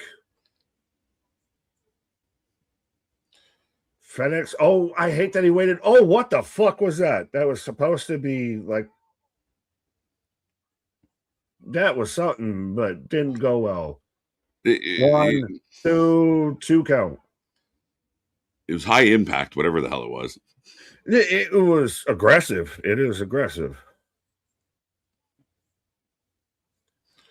Yeah, no, it was as Michael Cole trying to say. It was a Spanish fly from the second rope. No, it was a one-winged angel. The second rope. It was a drunken mosquito. It was a drunken mosquito, my guy. Yeah. Bro, I got an electric fly swatter. That thing, I am fucking Thor. Bro, I got 2. No bullshit. I got 2. I have a rechargeable one. I'm sitting there hello, Mr. Spider. Bro, it's almost like a game at this point. We get really bad June bugs. And they just fucking fly and bounce off everything. So, you go out back to chill, and I take the electric swatter, and we play some June ball. Fair enough. That was interesting, but that's like I'm like I don't know how to joke on that name, but Fraser about to go flying. Tope Fraser just eats the fucking announce desk. Right. I can't believe I'm way ahead. Yes. Hi, Canada. Blame Canada. With all the flopping heads so full of lies. But yeah, no. I also have to do the weird thing, like to where you have to let the charge like dissipate. Like you can't put it back away in the holster real quick. Yes. It'll just fucking shock off again. Yeah, I've misfired on myself a couple times. Pause on all of that. Oh, I haven't. Whoa, no. I've just more put it down and then realized I put it against the fucking towel, and all of a sudden, I'm like, oh, that's a house fire waiting to happen. If anyone just tuned in, I assure you it's not what it sounds like. Or it might be. It might actually be. You will have to tune in to find out. You get the pin? No, I have Muscle Buster set up in the corner from Dragon Lee. Ray Phoenix! Muscle Buster, 1, 2, 3. Now I get the pin on a Muscle Buster. Joe is kicking furniture. Right. He's used it before, but he wins with that Muscle Buster. A match that got multiple this is awesome chants. Nick, a real interesting way to slip a little cruiserweight in here without really having a cruiserweight division of your own. Yeah, but AAA be AAA, and you can't lean on that crutch all the time. If it's a way to test the waters, yes. I'm fine with that. But it is also the kind of first real bit of real wrestling we've gotten so far tonight. I know we had a match before, but that don't count. It was a decent match. It was all right. It was all right. All right. No, I think it's a testing the waters kind of vibe for me. Like it feels like, you know what, we don't have to book our guys in it. Or like, I mean, I know Fraser's one of theirs, and technically so is Phoenix. But you can kind of like just see how the fans take to it. And look at, they're losing their mind. I would be booking I'd be looking at my fucking roster and going, all right, what cruiserweight match are we having next week? Right. Mike out there, Spain 1-0 Uruguay. There you go. Yeah. Interesting times. I think my Scottish folk might have got bumped because Senegal put up like 5 today. It's tight times. Canada taking on South Africa. So fingers crossed. I'm just liking Cape Verde being the fucking trolls of the whole fucking tournament out here. Just We won't win and we won't lose. We're not. We're just happy to be here. Malachi Black, we won't do a job out there. We're not doing the job. I swear to God, it's crazy. Like the Viking Raiders are back, dude. Well, there's been the whole conversation, as everybody's got gold out here, but there's been the conversation of people are kind of over the weakness, the lack of tag teams in the SmackDown division after they got rid of a whole bunch of tag teams in the SmackDown division. Just saying. Raw. But man, what did I say that was wrong? What did I say that was wrong? What did I say that was wrong? Hold your horses. We've been beating this drum for so long. So funny that now people are kind of getting behind the idea of like, hey, has anyone seen any good tag team wrestling lately? Yeah, no, we haven't. And the Bucks aren't in. Shut up about that. Don't look over here. Shut up about that. I was on your side, goddammit. LA Knight. Yeah. We're here for the vibes, Quarta. The Raiders. So now we've seen the Raiders a couple times now. So the Raiders go to AAA, become tag champs, and now they're getting more TV time than they have in the last 2 years. Undertaker, Booker of the Year over Triple H. Shawn Let's Michaels fucking go. I think he's currently running away with the voting. I think he's like 70% of the vote right now. That I know that it's just a front for a fucking false narrative out there. He's got it, man. I think he's gonna, do his thing. He's killing prime. He's in the catbird seat. Let him have it. Told you. I mean, shit. Who knows how to tell a story better than Taker? He's the perfect frontman for it. He's the Millie to their Vanilli. 20 years is selling us on a story that we all beloved. This man knows how to tell a story, and he got it. It's old school simple wrestling. Look at Mask vs. Mask. That's the guy Taker. that told us to believe that he was dead when we clearly knew he was alive could get us to believe some false bullshit? And we believed him. And he doesn't actually. And we believed him. And we believed him, just as we believe. I believe him on this line too. He's lied to us his whole career. He was so perfect, and then Grande. I mean, it's no different than Grande selling us on the fact that they were Mexican's own. Did you see OG Grande has gone into the alumni section? Right, that's amazing. R-Truth doing all I'm going to say is this is a damn good SmackDown. Yes, for what should be spoiler heavy, and I couldn't run away and not know everything. This has been a very enjoyable SmackDown. So what do you have on your screen right now? Commercial. Sorry. Okay, I'm getting a video package for the King of the Ring, Jey Uso Oba. Got Team. Thank you, Almighty. You forget that it's so rare when this kind of situation pops up that I forget that has to be a thing. This is annoying as shit. I had my phone in my pocket, and I guess what didn't happen, I didn't accidentally ban someone. Did you ban somebody? Who'd you ban? Yeah, no. Let me know, and I'll go save them. Steve Nash doesn't. Yeah, that's good, MDB. Fair. That's a deep cut, actually. That's a deep cut. It's a good one. I was chilling with the Tartan Army. Let's go, buddy. Heartbreaking. I mean, if somebody shits the bed, they can sneak in back door, but it's not looking so good for them. They closed Boston down, literally. That's maybe why Boston was out there abandoning people, because they shut down fucking distilleries and everything. Right. Half of Boston's like, wait, we're coming with you. Where are you going? Yeah. Nick's sleeping on the job again.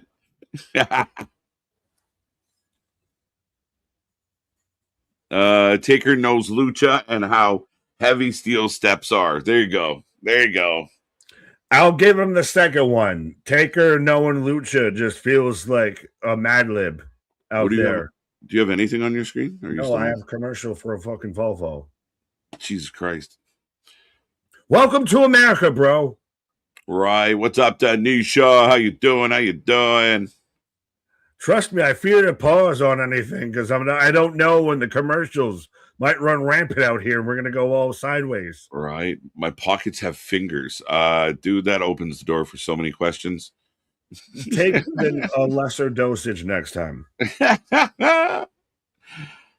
The shot accidentally bans. Oh, thank you. Thank you for clarifying. Way to go, MDB. Yeah, we were concerned. MDB, what did you say fuck me for? What did you say fuck me for? All right, folks. We are on a commercial break. SmackDown rolls along. Don't forget, we're here at noon tomorrow for a night of champions. It should be a good one. We're looking forward to it, but we are up. It's a brunch with the boys. Get up, grab your cereal, grab your pancakes, your French toast, your waffles, whatever you will. Bring them all, and we will be live. We're looking forward to this one, and then a busy weekend ahead as we do all three shows on Sunday, starting at 3 p.m. We know we start Sunday at 3. We know we're going to end on Monday. How deep into Monday do we go? Minimum 10 hours of wrestling. A minimum 10 hours of wrestling, I feel. We're going to see if Tony Khan can max out our stream. He might do it. Oh, all right. Mama stream freeze. Oh, I got the crown now for King of the Ring. Okay. Nick didn't even try to defend himself sleeping on the job. I defended the first time the comment was read when I read the comment. I don't get how I'm sleeping on the job out here. Oh, is that what happened? Because I thought he was just like, no, that's been down raining back and everything. I guess because if I don't click on certain people's comments, I'm sleeping on the job. No, that's not what it was at all. I think it was because you failed to tell me that it was commercial. Oh, well, fair enough. Then either way, everybody can get it. Well, everybody's now. Why you say? Now you're in on it. We're good. I will. There you go.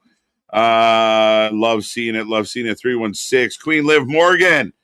It could be, but I think it's going to be Queen Io. I'm sorry. I know I hate Liv, right? So, well, do you get Liv versus Rhea? Do you get a unification? I don't even like Liv being in the match, let alone her winning the match. I think it's great that Liv's in the match. I agree with 316. Like, I picked her early to win the whole thing because I love the idea that she wants all the belts. She wants everything. I want to be the best of the best of the best.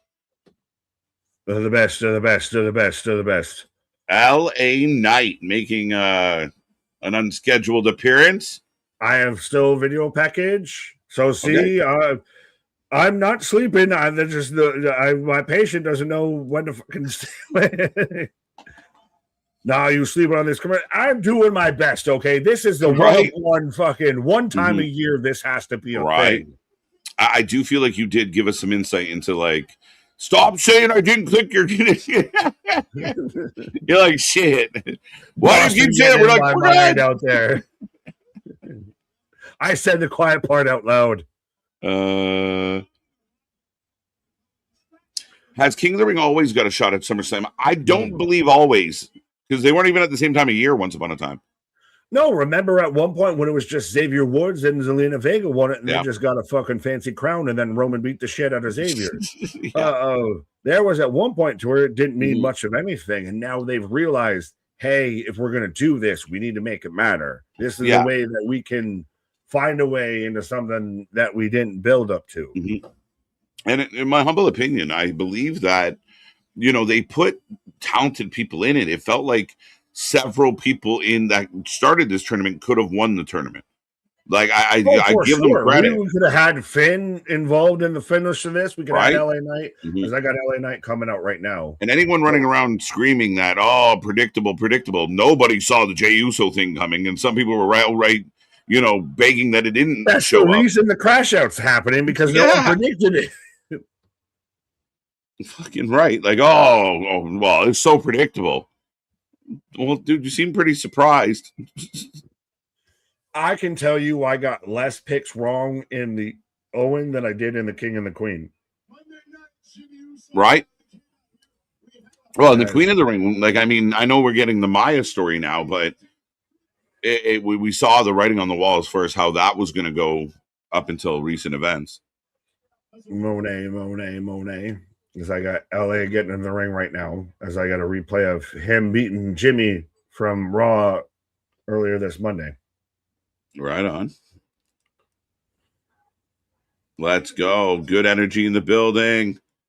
He's still over and still The crowd winning matches chants. on the house shows and everything. Like they're still behind him. It's so funny to me how like it takes like at most maybe 3 to 4 Twitter accounts to kind of really push a narrative, and people just run with it like it's Go fucking nuts. wildfire. Right? Let me talk to you. Yeah. You get that? LA Knight. Yeah, this whole crowd out there can't stand him. Again, it's over. And I mean, the one thing that for all the fans out there that are saying that this company is like struggling, I would like if I was running this company, I'd be very confused about the online response because I'm sitting there in this building and like LA comes out, they lose their mind. Alba comes out, they lose their mind. Roman comes out, they lose their mind. Cody, like everyone has got such a level of crowd response right now. That's the jaw. Is that not the pinnacle? Oh, absolutely. As LA is out here cutting a promo, yeah. Yeah.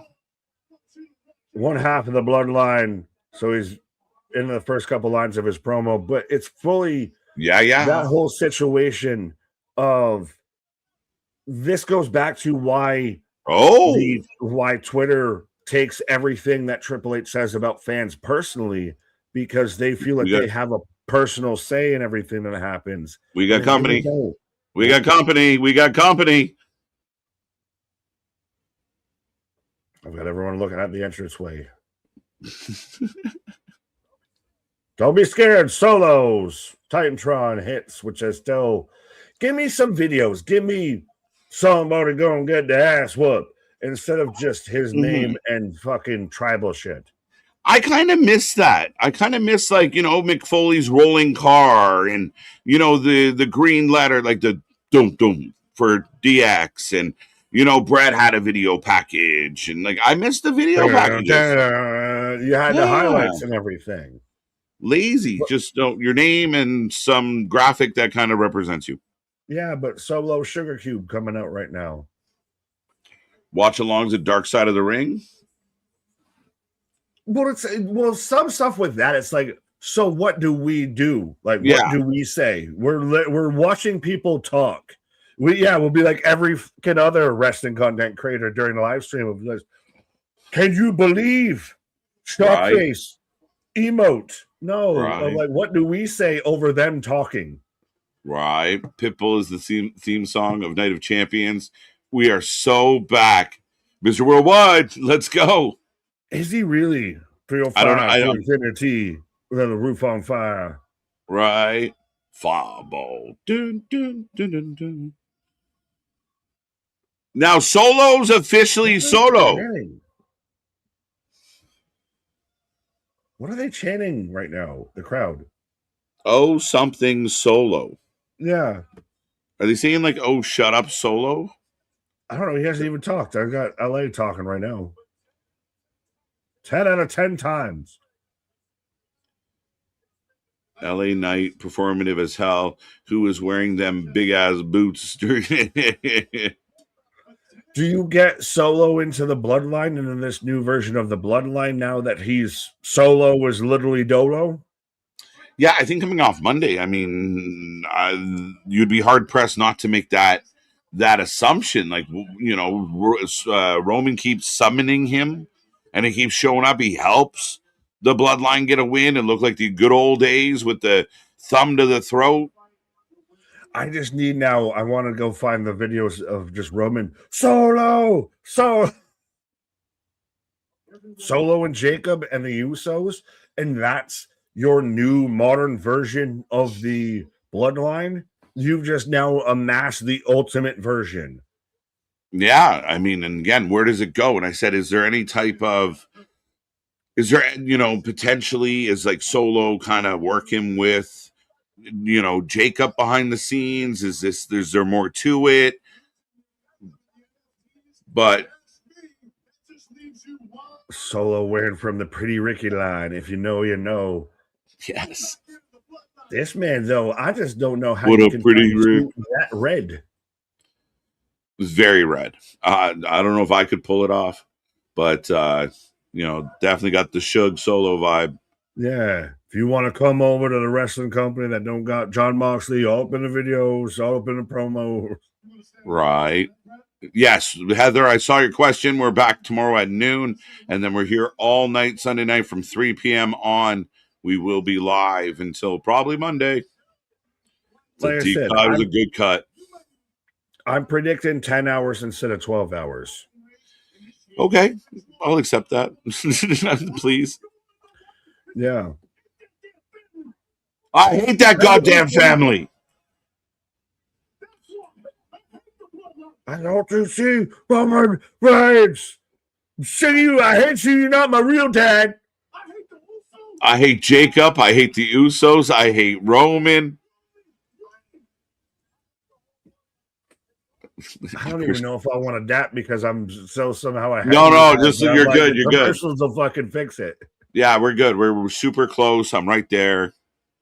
But my God, I mean, LA's kind of burst the bubble for Solo. But he hates them all. My line is not like the Bloodline.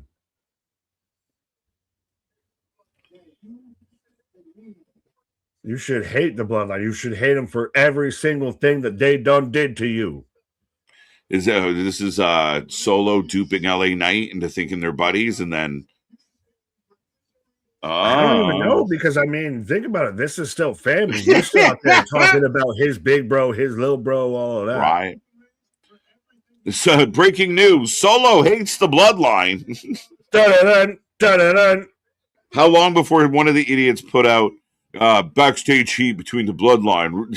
Bro, everybody has acknowledged that there is no issue between WWE and CM Punk and everything. And hey, we just let them have an actual staycation a little bit, and we'll come back when we know we can use them proper and everything like that. Wrestling Observer Network. Right. Issues and possible tension between CM Punk and WWE. Bro, they ran with it. That story. Yeah. On that fucking train. Oh, you get yourself in trouble when you're that thirsty for the bullshit. So you admit it. They don't, you don't fact check it. You just run with it because you're so excited that, haha, we got them. No, you didn't. You didn't get shit. Nah. I thought this started a little slow. I kind of like the energy of this back and forth. But let's be friends. The best next to Roman on the mic. That's an interesting debate for me because I think Jimmy and Jay are really good on the mic. I really do think they're Solo's great. Better. I'm not saying they're not that's good. Fair. I think Solo's better. Yeah, you might be right. He's holding his big with LA and got LA shook.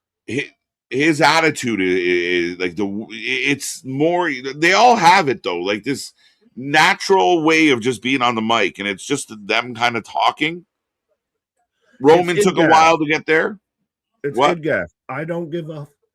Yeah. I love you, new man. Solo wants to be friends. Can we be friends? Why can't we be friends? Why can't we be friends? What is Homer Simpson coming out to fight Dredrick Tatum? Yes. Yeah. Where was Lady B's one that I clicked on? I had it. I had you, Lady B. I had you. I don't know where you went. I can't find you. Lady right here? Oh, LA Knight looks like he finishes a show and goes to lay asphalt. Night. Yeah. He pulls up in his pickup. He drives a Ford F-250. Yeah.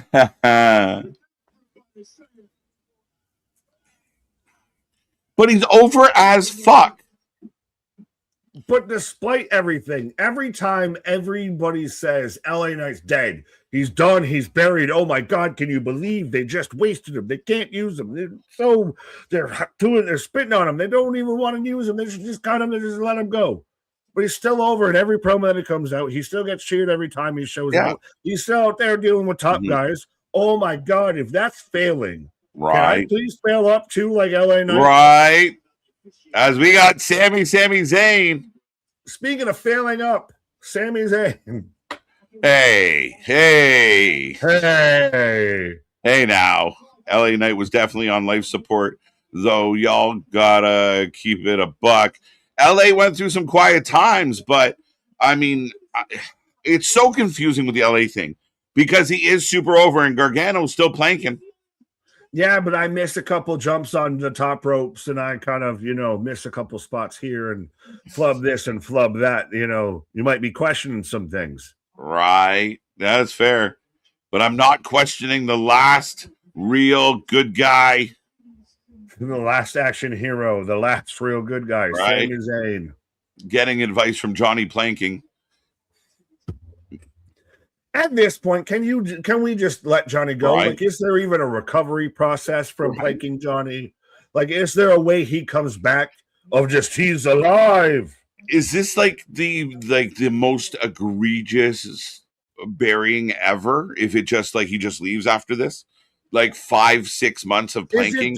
Is it also the smartest play of you don't give a fuck? I don't give a fuck. We're riding this bitch out together on this contract. Fuck it. I'm gonna get paid to lay there. Right, you're just gonna lay on shit. And you know what? We'll bring your wife. Oh, Johnny. And I think Johnny helped Sammy win the world title on tomorrow. He's alive. Could you imagine the reaction? Jey Uso beats Obafemi. Johnny Gargano shows up, comes alive to help Sami Zayn win. Twitter will be down for a time. Twitter just just like a planet just in gone. Space. It just right. just no shit. Self implodes, but we're getting Paige versus JC Jane coming up next. Do you want to pause or be the cause, my guy? I think I'll definitely pause. Let you bring the crew through because I'm getting a commercial now, so it's gonna fuck. Yeah. Oh my God, you're actually getting commercial. Yes, I'm getting Club WWE. Did you switch the stations? No, I gotta pause up. Did I switch stations? No. Oh, fair enough. I was unsuccessful right now. Yeah, so I'm waiting for the commercial but I'm gonna pause. So I'll try and just listen along. There you go. Text saying, "Someone tell Heather Page is done." Right, let's go. Heather went to bed though. Whoa, no. The breast. I would put all my money on that being correct. What? I feel like I jumped into a conversation I didn't know. It's probably correct. There you go. As I'm correct, and KJ is stepping away there. I'm convinced that Killer Cross was referring to Sammy when he said some guys didn't wash their gear regularly. Pause. What? Who? I didn't know that was a thing, nor do I want to know why that might be a thing. Why I need to know about that or talk about it. But I digress. South Park. Now Sami Zayn isn't the first troublesome thing to come out of Canada. Remember Bryan Adams. Okay. Fair enough. I'm more paused up on that because I'm trying to remember if that's the Adams that, if that's Adam Bomb that showed up in our chat, before and everything. But I still think that there's very much the potential to where Sami Zayn could win in Saudi Arabia. Let's remind you, in Saudi Arabia, Cody wins all the time. It's becoming low Cody wins. Cody's, to me, I'm not a fan of Cody because it becomes so much of low Cody wins. Cody is Super Cena just with a patriotic vibe to it, or a more patriotic vibe to it. Gunther's interesting, but I feel like he's the odd man out. He's the odd man looking in with this situation. I could see it to where Sami Zayn wins in Saudi Arabia, and now it becomes a question too of does that match happen? Or does the King of the Ring match happen first? Which one happens before the other? Because if Jey Uso wins before the world title match, everyone's instantly going to assume the worst case Ontario with Jey Uso and Cody Rhodes being involved in the title match. But we'll see. I think still that we could just get what's too good to believe of Oba just straight up wins. And we get Roman versus Oba at SummerSlam. Do we get Oba doing double duty and we get Brock after the match? I, at this point, don't know if I'd even enjoy Brock costing Oba the match for Jey to win Because then, like, if it's not Jay Sammy, Jay Gunther, we've seen that. Jay Cody, I don't want to see that. Jay Roman, I really don't want to see that. So there's really like two outcomes I feel that ultimately should come out of this match. King and Queen matches are on ESPN first hour. Really? I didn't even know about that. I know obviously they're on the ESPN and everything. I didn't know, but that would make sense that you're going to have your big draws, your top attractions out there in front of your biggest audience, especially in the middle of the afternoon on a Saturday. Makes sense. But also, yeah, okay. So then that even to me makes it seem more and more that Oba's going to just win outright, because it would just be too sweet to sit there and watch the IWC, hashtag WFU, by the way, but the IWC sit there and just soak in the fact that Jey Uso won King of the Ring, and then they don't know what to really be mad about till the main event of the evening, and then you go right into the rest of the weekend. But I have JC Jane coming out right now, folks. Let me know who you got for this match, whether you got JC or Paige. And I feel like one might be, the other's, up-and-comer equivalent. See money, I see you, but I'm not going to click on it because I can't do that. John C. Nick, who do we think the elders are? Is that Zilla and another Samoan? Well, the elders would be Tongan because they're Tongan, so the elder probably would have been Mang or Haku because that's their dad, who I would say is an elder. If you're talking about them bringing in Zilla, Zilla's been a name thrown around as a potential show up randomly at Great American Bash, be involved in something. I don't know where you go with this now. Like, do you fully, just being honest, do you keep Solo and Solo establishes himself and becomes his own man? Or do you lump him into the bloodline again? Which I don't think would be bad, but I know you're going to have a lot of people online that'll say, oh, they're just doing the same old. Maybe they get creative with how they bring Solo back into the bloodline. But we'll see where it goes. I think that the MFTs have been needing a split. I hated that it took 90% of the MFTs getting released before we got the split. You could have excommunicated Solo well before this and still had the MFTs be a thing, or have them just be a different name. Have them, again, the sum of their parts versus the part of their wholes. Pause. But now it's interesting to see where Solo lands, and where Sammy lands. But ding ding, bell ring, JC Jane taking on Paige as Fatal Influence at ringside, and also Brie Bella. When do we get Nikki Bella showing up to get back involved with this? Is that a SummerSlam thing? Is that anytime soon to where we get Nikki Bella back involved and kind of kicking out Paige, and we get babyface Paige run? Whoa, no. Well, I guess we haven't done it so far, if I can find it here, but this match, I think, definitely gets at least, Yum yums. They definitely get the yum yums out here. Yeah. Check my proctor. Pause. What? Paige and JC slap in the corner. Paige right now in control. Great movie. What? Nikki and Paige would have been the best tag team they've ever seen in a while. No, well, you're going to see, I think you're going to see it's where Nikki shows up and reclaims her spot next to her sister and excommunicados Paige out of their friendship there. Anytime football season around, Nikki Bella is not far behind. Whoa, now. Implications. Yes, we got the yum-yums out there. Boston Dale, I'm telling Charlotte. Abe Lincoln is wrestling. Isn't he a vampire hunter? Oh, we're going all the way in full circle with this. That should be, again, that would be the Mystery Science Theater. If members only watch for a movie like that, like something you're laughing and you're taking a piss out of and everything. Like it's hard to do it for like Unreal or anything because like they're talking. So how do I talk over them talking and hear both points? But JC on the outside calling for timeout. Timeout.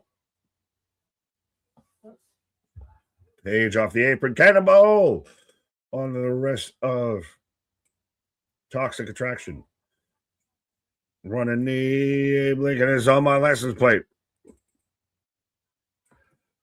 Oh, is that because of Illinois? Weird. Interesting.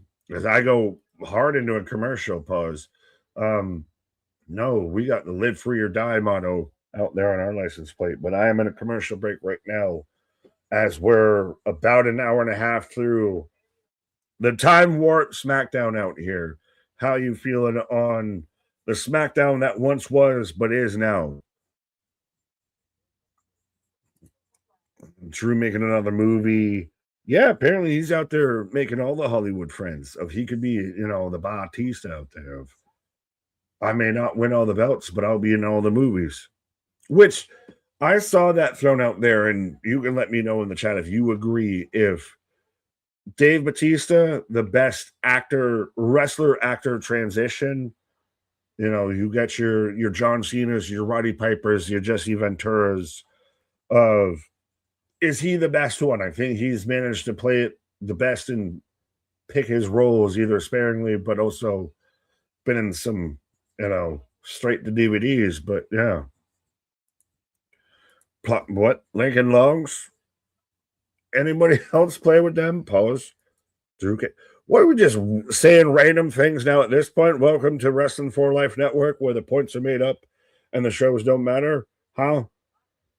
I know I'm a sucker for always, you know, showing that honor, making a reference. And trust me, that'll be some stuff that I'll just be post stream, just making, you know, food or whatever, and just throw a montage of that stuff on. But we're getting all the way out here into the references.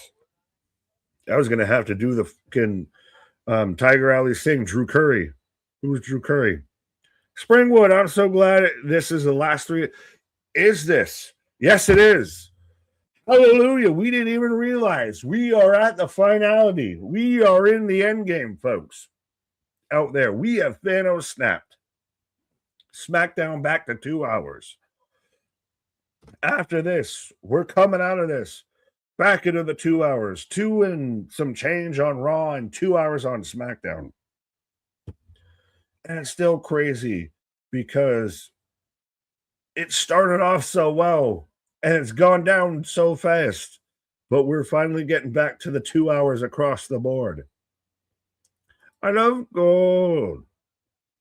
And you're just fucking triggering me for fucking references now. I'm just the soundboard. Test. Look good tonight, though. What? Fire alarm noise. What? Drew Carey. Why? As I'm in commercials still right now.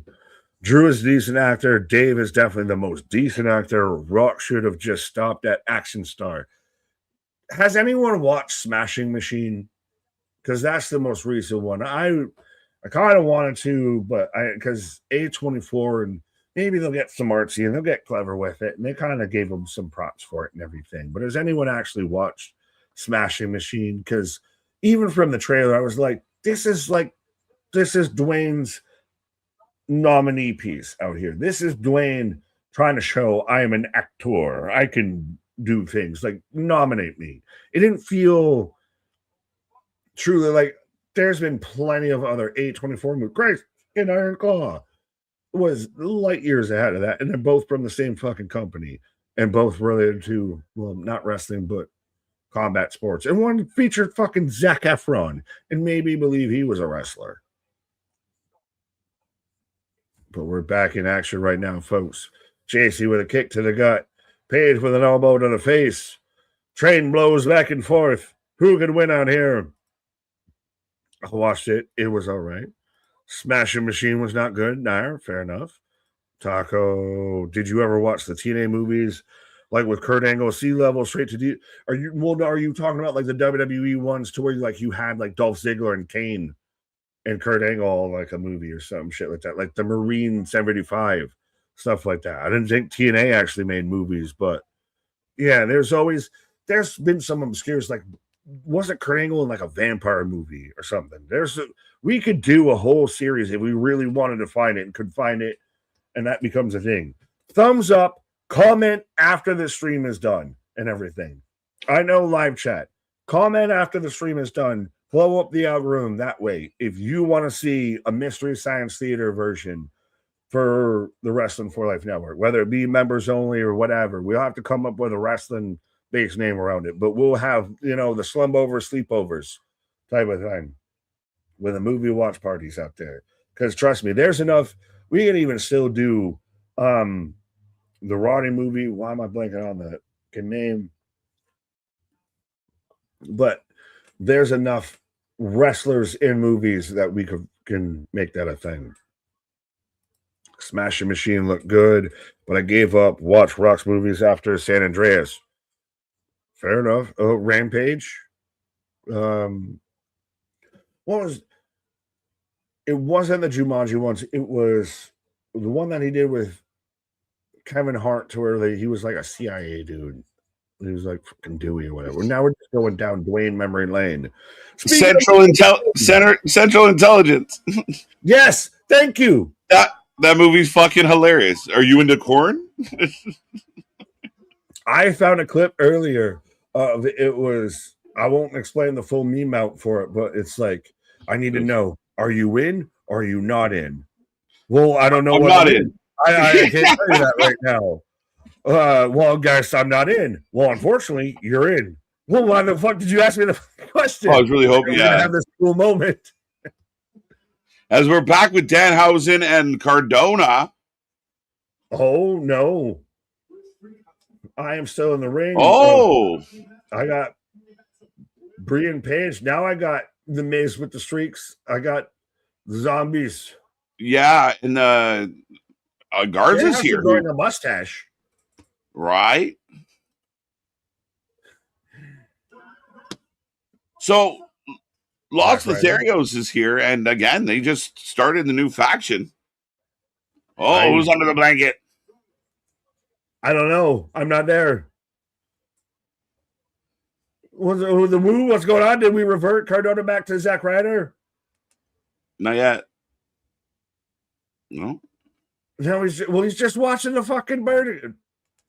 Oh. Why do these two Los Lotharios look like they just walked out of a fucking hot sauna? Right? they just look like they walked out of a fucking shower station out there. They look like they fucking walked out of a bathhouse. Right. Let me know when you got Finn and the Tongans. Fanatics. So you went to commercial? Commercial. All right, we got to wait for you to finish this commercial.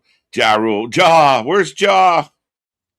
I'm going to be honest. I would have still rather heard Ja Rule's New York with Fat Joe and everything than how much I heard Empire State of Mind with the Knicks winning the championship. I would have liked to, because I'm from New York, New York. Yeah, but it's Ja. And by something made of. Right. You know, where would I be without you? No, that's a whole different song. I know. I'm actually really excited. Paige is back and she's going the ring. Yeah, so Paige gets a solo singles win tonight with help from Brie. Again, they're outnumbered 3-on-2. So does that play into Nikki coming back? Nikki's the savior, so helps them out against Fatal Influence. But then I think she excommunicados Paige when she shows up. But it's a good way to kind of get her into the mix of she comes in with like the Trojan horse, right? I'm just here to help, and then you're not. Fair. Just waiting for Nick to get Finn and the MFTs. Domino's ads. I'm so sorry that America doesn't have an unfiltered. We've got to sell us insurance and pizza and everything first beforehand. Right. Frank and Miz and Kit Wilsonstein. Now, is that going too far and too comical? Like I saw they kind of were doing live matches of The Miz is still even wrestling versus Danhausen, like Mizenstein and everything. Like, maybe we could just, like, how do you snap them back? Is this just, it's The Miz. It doesn't matter.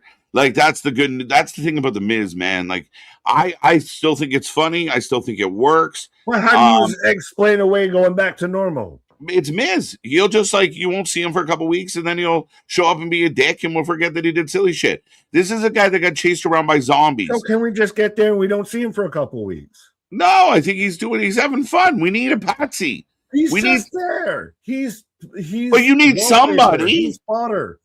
Yeah, but you need somebody to play like the pseudo bad guy, or Danhausen doesn't matter. Like, who would you use instead of The Miz? He's not a pseudo bad guy. He's a goddamn fucking brainless zombie out there. You got he's losing. Going back to he's losing. Who would you got Los Lobos coming out of their fucking bathhouse. Yeah, but you wouldn't turn them into zombies out there showing up. Yeah, but you wouldn't turn them into zombies. Who would you turn into a zombie? I wouldn't turn anyone into a zombie. How about that? Don't turn someone into a fucking zombie on a wrestling show. Fun. It's fun. It's good. It's funny. And it's The Miz. Again, The Miz is not at the point of his career. He could do anything. Is the Hausen doesn't matter. The Hausen? No, it's fucking cooking. Is it?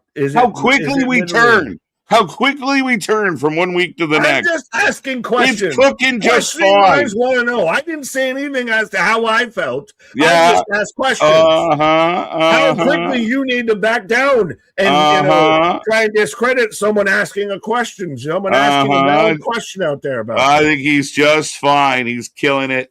It's funny. The Miz, again, people act like they're rooting The Miz's career. You mean the one that he's finished? The one that he didn't have? What? He's a Grand Slam champion. Yeah, I know, but I'm saying most people that would say that aren't fans of The Miz. That's facts. Oh, did you get your name on the canvas? Matthew no, but you got Finn. Did you get Finn in Tongas? What? Did you get Finn in the Tongas? No. I have the Tongans. I have now Finn. Okay. He's wearing the club shirt with a little, do we get a, tie into the old BCOG? Right. Grandma, they're arguing again. Oh. I mean, that would be interesting if you align like Finn with somebody like, Tala and Tama, but they're leaving. They're gone. They're out. But this has been interesting we've had the conversations between Nakamura and Finn, Nakamura and Tama and Finn. Tala's out there involved in this. They're now just all that's left out of the fucking Tongans. It's really interesting, this New Japan kind of fold into it. Yeah, for sure. As here comes Danhausen with Mizenstein and Kit. Well, yeah, Danhausen, and now the Frankensteins is coming out with him too. Yeah. Do this in black and white. Do this like Tony Storm. Right. Yes, Bullet Club. We didn't get GOD, but we can at least maybe get Bullet Club. Right. Nick got to remember WWE is still all about the kids. The kids. We love them kids. No, we don't. Pause on that statement. Come on now. Nick wants a serious mix having 15-minute bangers. There you go. Bangers. None of this shenanigans. This fun, light, happy-hearted stuff. No, none of this. Get this off my screen. Don't take wrestling serious, or the crowd's fault for cheering for this or not cheering for this. They're cheering. Who's to blame? I know it's not me. It's got to be somebody else, right? Well, I mean, the fans, I guess, are to blame for enjoying themselves. Nick hates children. No, I can't say the Brock Lesnar line because it's going to come across wrong.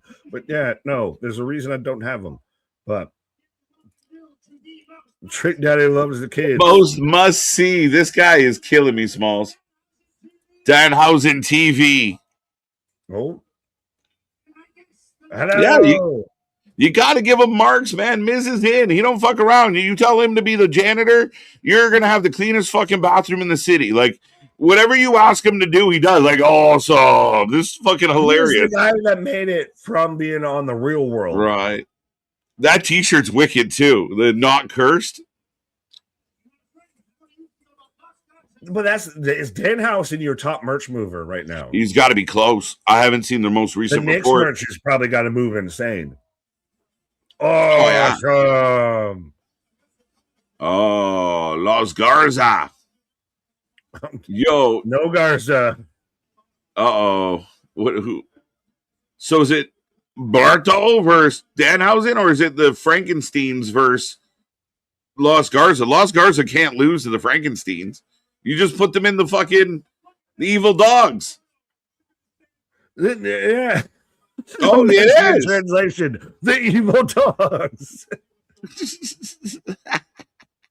Yeah, the Bullet Club of AAA, which we haven't even fully talked about. No, I'm been actually quite crazy. surprised that only half of Out the Mud's involved so far. But yeah, and then they were together on NXT. But now Danhausen has been cornered. He's on his lonesome. Wait a minute. She's about to throw it back for Nikita Lyons winning the Evolve Championship. Always ready. Matt Cardone is on the way to the ring. No, he's not. Oh, shit. Vinjana say you're ahead. This episode feels cursed by guy 100%. The Miz is programmed by OCP. Now I got Cardona sliding in the ring. So are we going to get Danhausen and Cardona? Ryderhausen? Ryderhausen. Well, we got Aldishausen. He's about to make it official. Oh. Tag team match, player. Holla, holla, holla.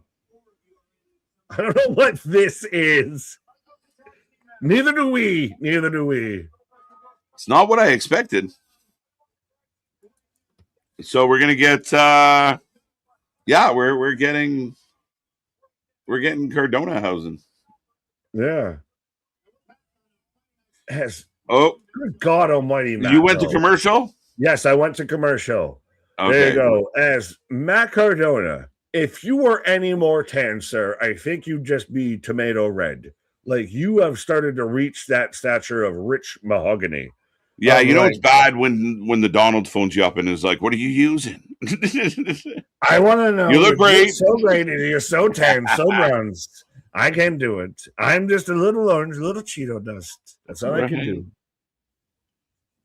Let's go. So we are on a commercial break. About to get Danhausen and Matt Cardona taking on Los Lotharios, Los Lobos, Garza, and Berto. If there's a match that ever made you say, "How far is heaven?" I think this match might make you do it. Spaz with a $5 super chat saying, "I know you guys hate check your messages." Yeah, you missed my comment. But I just messaged Nick a super classic movie suggestion for your per usual of wrestling movie reviews for life. All right, I will briefly look away. Danhausen. It's Dirt Match. It's to the Satanic wrestling match with Chris Jericho involved. Yeah. And everything. Because, there was a thing and everything. It was one of those of there are so many wrestlers involved in movies and everything like that. Doing that of just finding the cheesy movies. You got to find the cheesy ones. Those are the best ones. And then that's you can Mystery Science Theater over. Mm-hmm. We got to come up with the better name than Mystery Science Theater over that. Yeah, we'd have to put a spin on it. A wrestling name. Right. Mystery Science Wrestling. No one will know. No, I think they've already cornered that with Evil Uno and all of that to where they're having the longest wrestling match in history of eclipsed 24 hours. And Tony Khan cried in his fucking cry in the car. Tony Khan couldn't do a 25, 27-hour match. Right. Evil Uno beat him to it. That is true. Only with tech. Yeah, anonymous. Nick does love his Nigels of the world. I like technical bangers. I have who was it of from Futurama? Oh, Ender? the Rastafari. Yeah. Oh, yeah. All right. Yeah, no, you know who I'm talking about. I can't think of his name and everything. Of like, you are technically correct, the best kind of correct, right? Is Danhausen the Crypt Keeper of WWE? He's the mad scientist. I don't know, Crypt Keeper. He hasn't officially killed the Miz yet. What? Svengoolie. He's the Vincent Price. Yeah. Did you say he was growing a mustache? Maybe that's why. A little bit. Well, is he gonna remember when Shotzi used to host all the Halloween NXT pay-per-views? Is that just gonna be Danhausen now? Yeah, in a way. In a way, it's minimal match exposure, lots of silliness, and right. As I'm done the commercial, I have Cardona dropkick to Berto in the corner, splash elbow in the corner. Perfect. You've got the Miz Housen's running around and everything. I just need to know you are there, and then I will not be there. All right, folks. Nick taking a pause for the cause. Show's rolling on. Matt Cardona in the ring with Berto, and taking on, teaming with Danhausen. And down goes Cardona. Matt Cardona looks like there's some really good ones. Cigars. Looking like a Hennessy Bronze. That's my favorite, I think. Jokes. Hermes Comrade. Thank you, sir. Matt Cardona looking like a seasoned beef jerky. I like it. What else does he look like, folks? Keep it coming. Matt looks like a hot sauce bottle. As Garza just rubbed his junk on Cardona's forehead. And Kip walking around barking. Matt Cardona looking like a grilled hot dog. A little extra crispy. Oh, the Miz is wandering around. Yeah, just dial it back a bit. I don't know if that's natural, son, or it can't be all natural. Can't be, so.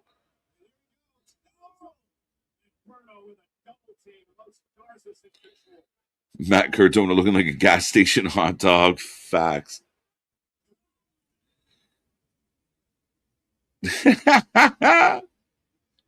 Yeah, right. That happened. I didn't make that up.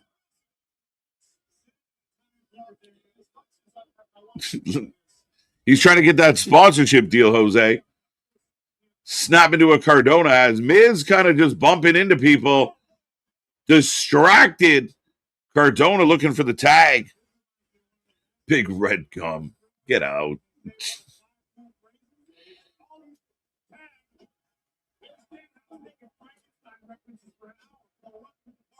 Yeah, exactly. Matt Cardona looking like a Swisher Sweet.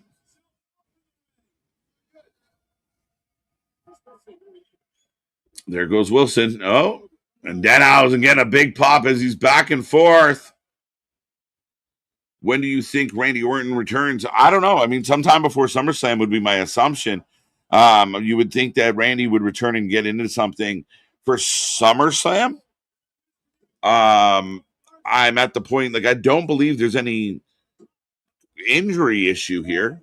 As Garza breaks up the pin, super kicks Cardona. Hot tag. Redder than the Kool-Aid man. Man out here looking like a Kool-Aid jammer. Cardona looking like a hot dog from the theater. Kramer tried. Landmark status on Seinfeld jokes. Fronto leaf. Oh! Rough Rider on the floor. 2 count, 2 count. Cardona looks like a Attack of the Killer Tomato. There's a classic. That's a deep cut, Doggo. I like that one. Same hot talking half baked. Oh, you are cursed. Pyro, up the Chuchi. Down goes Berto. And Danhausen gets a win again. Cardona looking like a hot dog from the old theater. That's jokes. Thank you for the $5. I want to make a joke here, Spaz, about where you live, but I can't do it. But you can get where I'm thinking when it pertains to Cardona. Looks like a glass in a casino that is smoking doors. Oh, wait. Garza has a chair, but Kip takes it away. Kip. Oh, that's a replay. My bad. I get excited about it. Matt Cardona looking at those brown leather car seats in the summer on like an old caddy. Just worn in.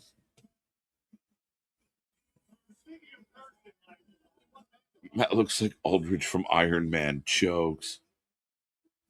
He is red. He looks like a bottle of ketchup.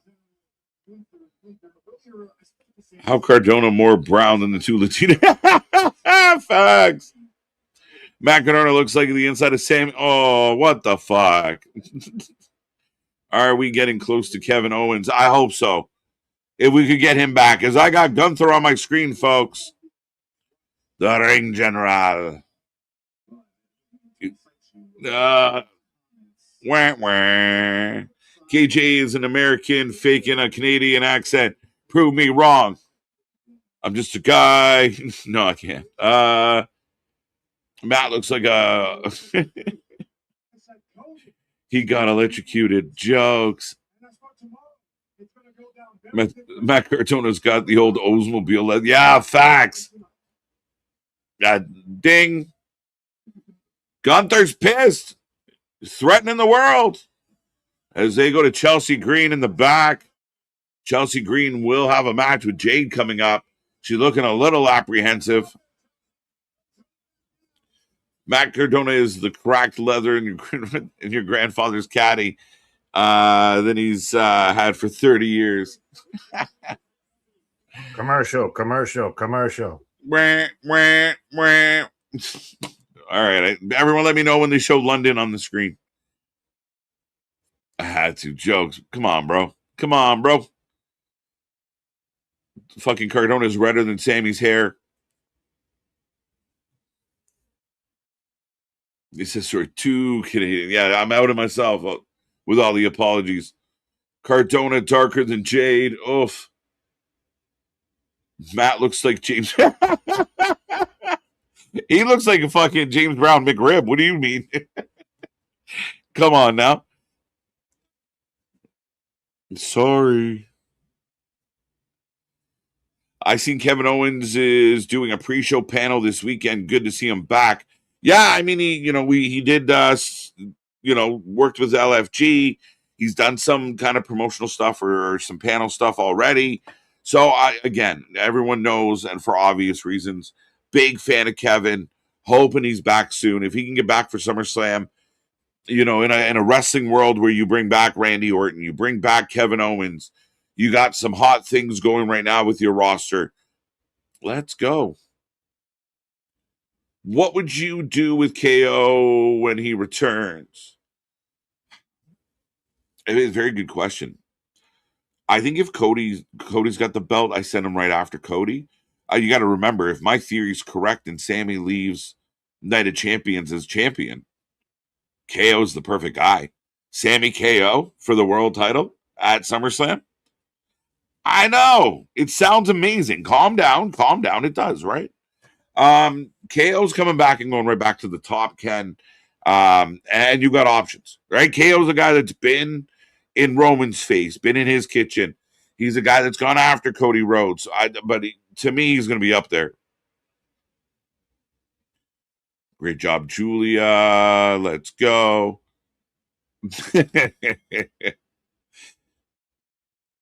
I'm waiting. I got a picture of London.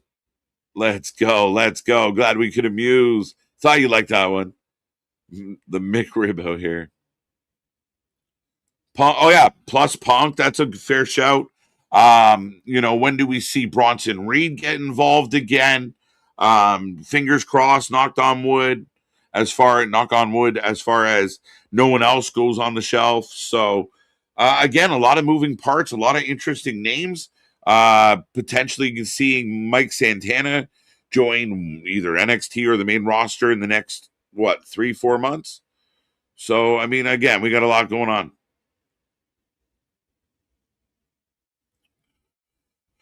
I just saw the best chat in YouTube game, bro. I swear. I love this chat, MDB. What a bunch of knuckleheads. And speaking of knuckleheads, Big Nick is back. Are we back from commercial? I was on the stage and forgot to take myself on and took myself off and everything. But again, yeah, Matt Cardona is so tan. How tan is he? He is tan. Like he is. He is a rich mahogany. I like rich mahogany. I liked what was it? Someone was like the fucking. He's a dark whiskey, Cavassier kind of, or dark Hennessy. Yeah, dark Hennessy bronze out there. The Hennessy bronze. Yeah, that's a deep cut, but it's even then. I'm surprised no one made a Jersey Shore, a Snooki, Cabs of Hair kind of reference out there with Cardona. He is orange as fuck. He looks like a Cheeto. Never mind dust. We've seen this before, and it's not exclusive. And we saw it with Breaker. We saw it with Heyman. We saw it with Maxwell. Yeah. Yeah, it's crazy. Now, Maxwell's got different issues because he just gets like a last-minute spray tan. He's got to stop showing up with white knuckles. Like, it's not a good look. Well, we white-knuckle that fucking show, my God. Symbolism. We feel like river dancing. Right. Ilya Dragunov hasn't been in the mix in a while. It's much surprise. Yeah, this is again why I say this whole, it ain't good. Bitch, half the roster ain't there. Like, this is still the injured reserve team out there. We're going out here with backups. And you're saying, like Seth Rollins, Braun Breaker could all be in the SummerSlam main event. CM Punk could be out there. You could get a CM Punk Cody main event. So everybody kind of up a little bit. Right. Cardona is red dye number 6. So we are getting a really good video package for EO and Liv. Is this where I need to talk like this? He's red dye number 40. It's not good. It's not. Matt Cardona might cause certain things. I feel like this match is kind of hard to call, Nick. Is it? Liv. Is it really? Is it not EO? Is it not EO?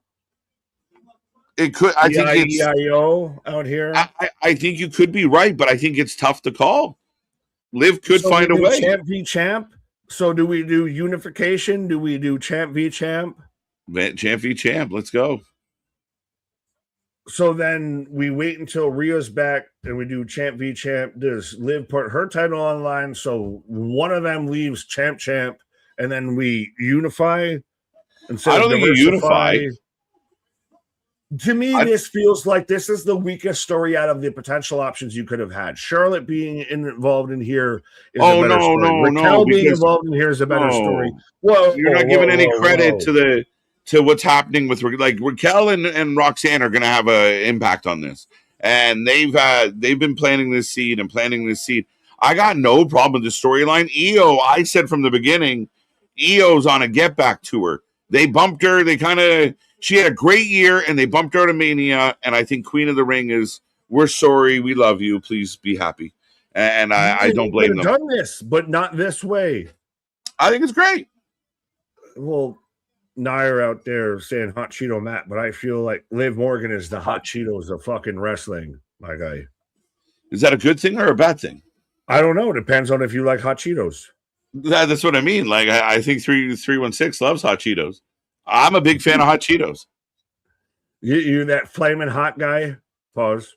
Half that sentence might be true.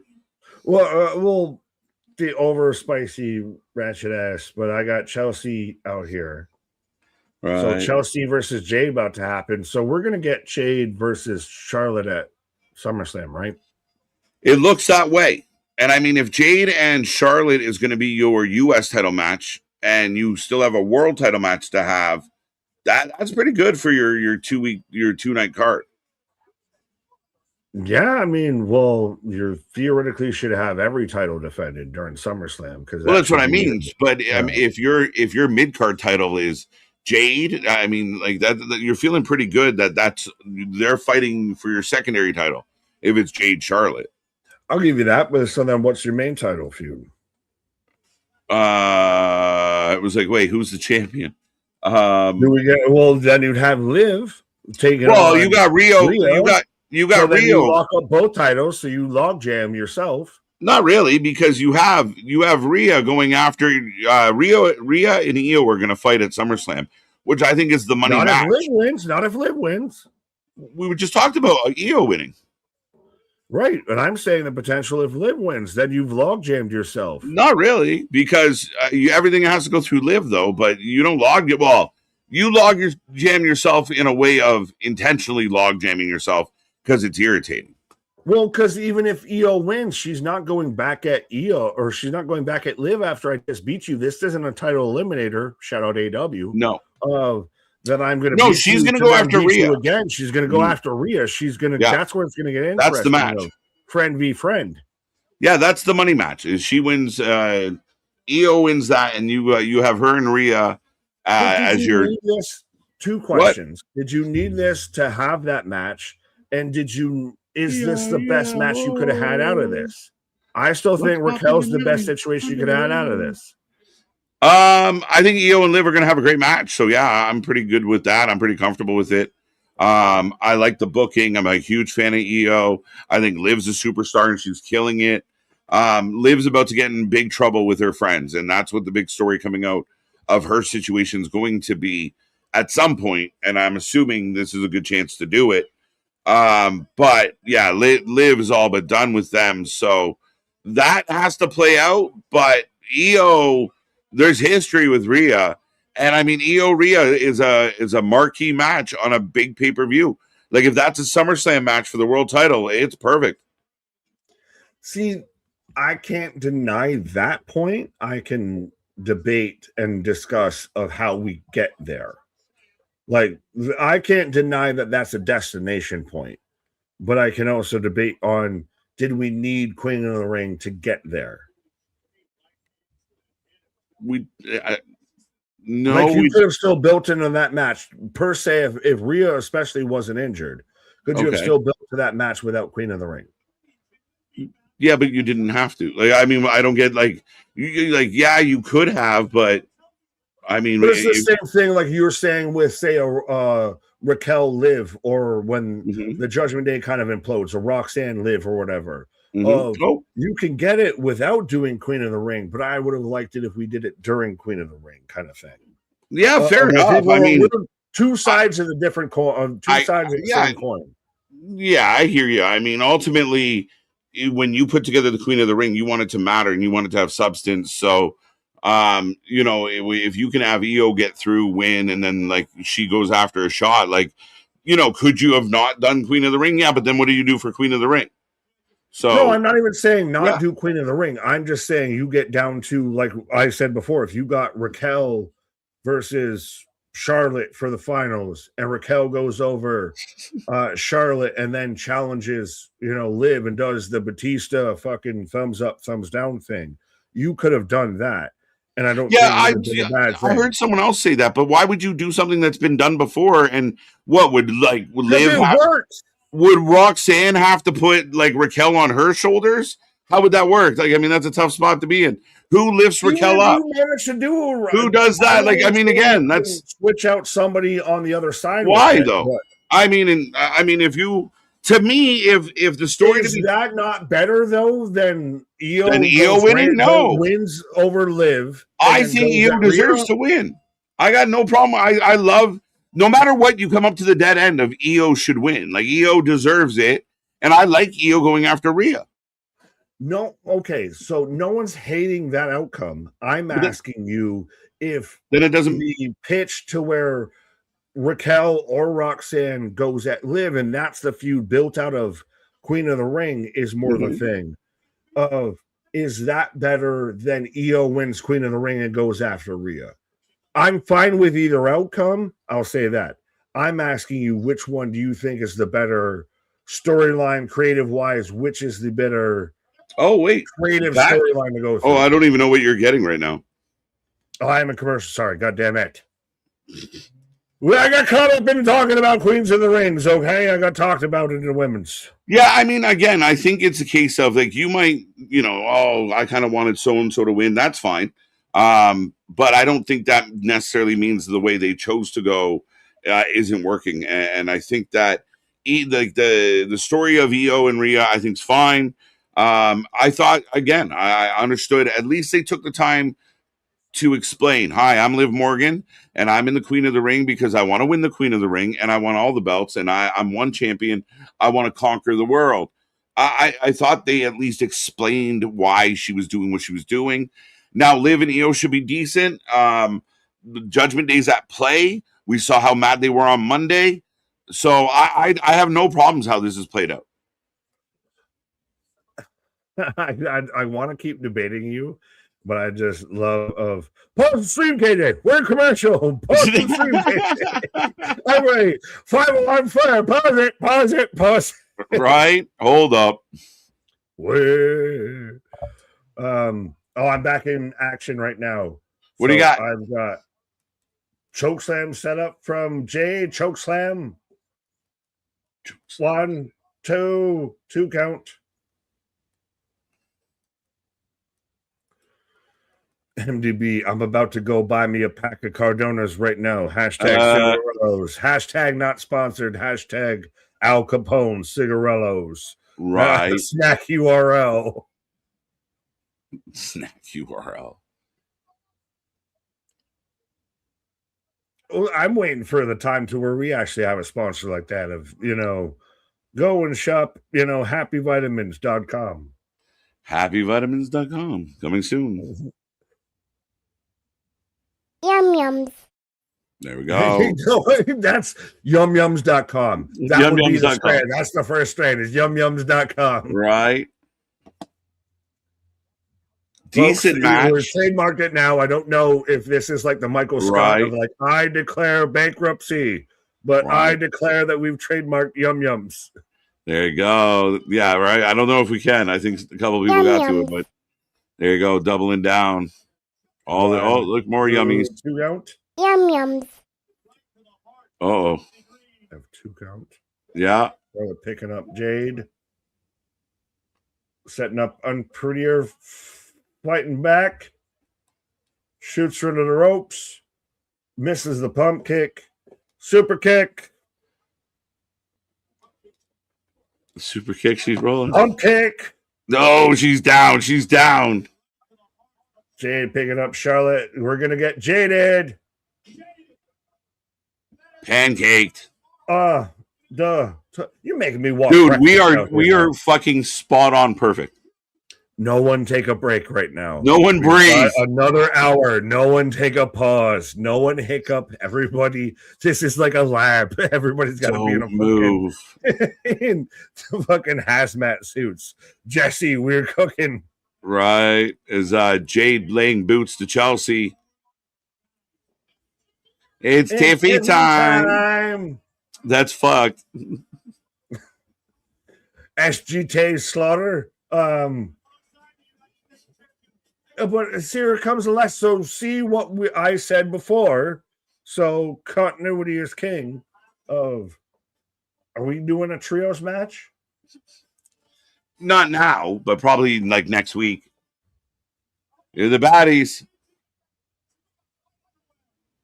I can't imagine they're gonna follow. Like, all 3 of these women have been or 6 of these women have been in action tonight, and half of these women can't wrestle well.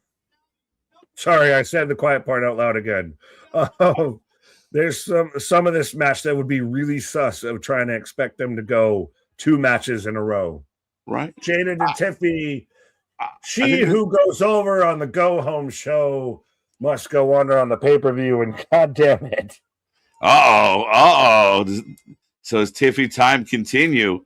But I feel like Tiffy's run out of time on the fucking US title and everything. Why? She just got it back. But she hasn't been good with it. You can just have it just to have it, but she ain't been I think good she's with been it. doing just fine. You Like, bad? How? She's doing all right. It hasn't been long. a fucking feud or a match She just got it back. And so, I mean, I was the same one saying Julia wasn't doing well with it. She's in a feud with Jade as we speak. Oh, Royce. Yeah, but what is the crowd chant? Oh, you got a solo. Can I help you? This is a guy that just got broken up with that's just mad at everybody right now. Like, fuck you and you too. Well, up next, we're getting a preview for Breaker Rollins. Damn.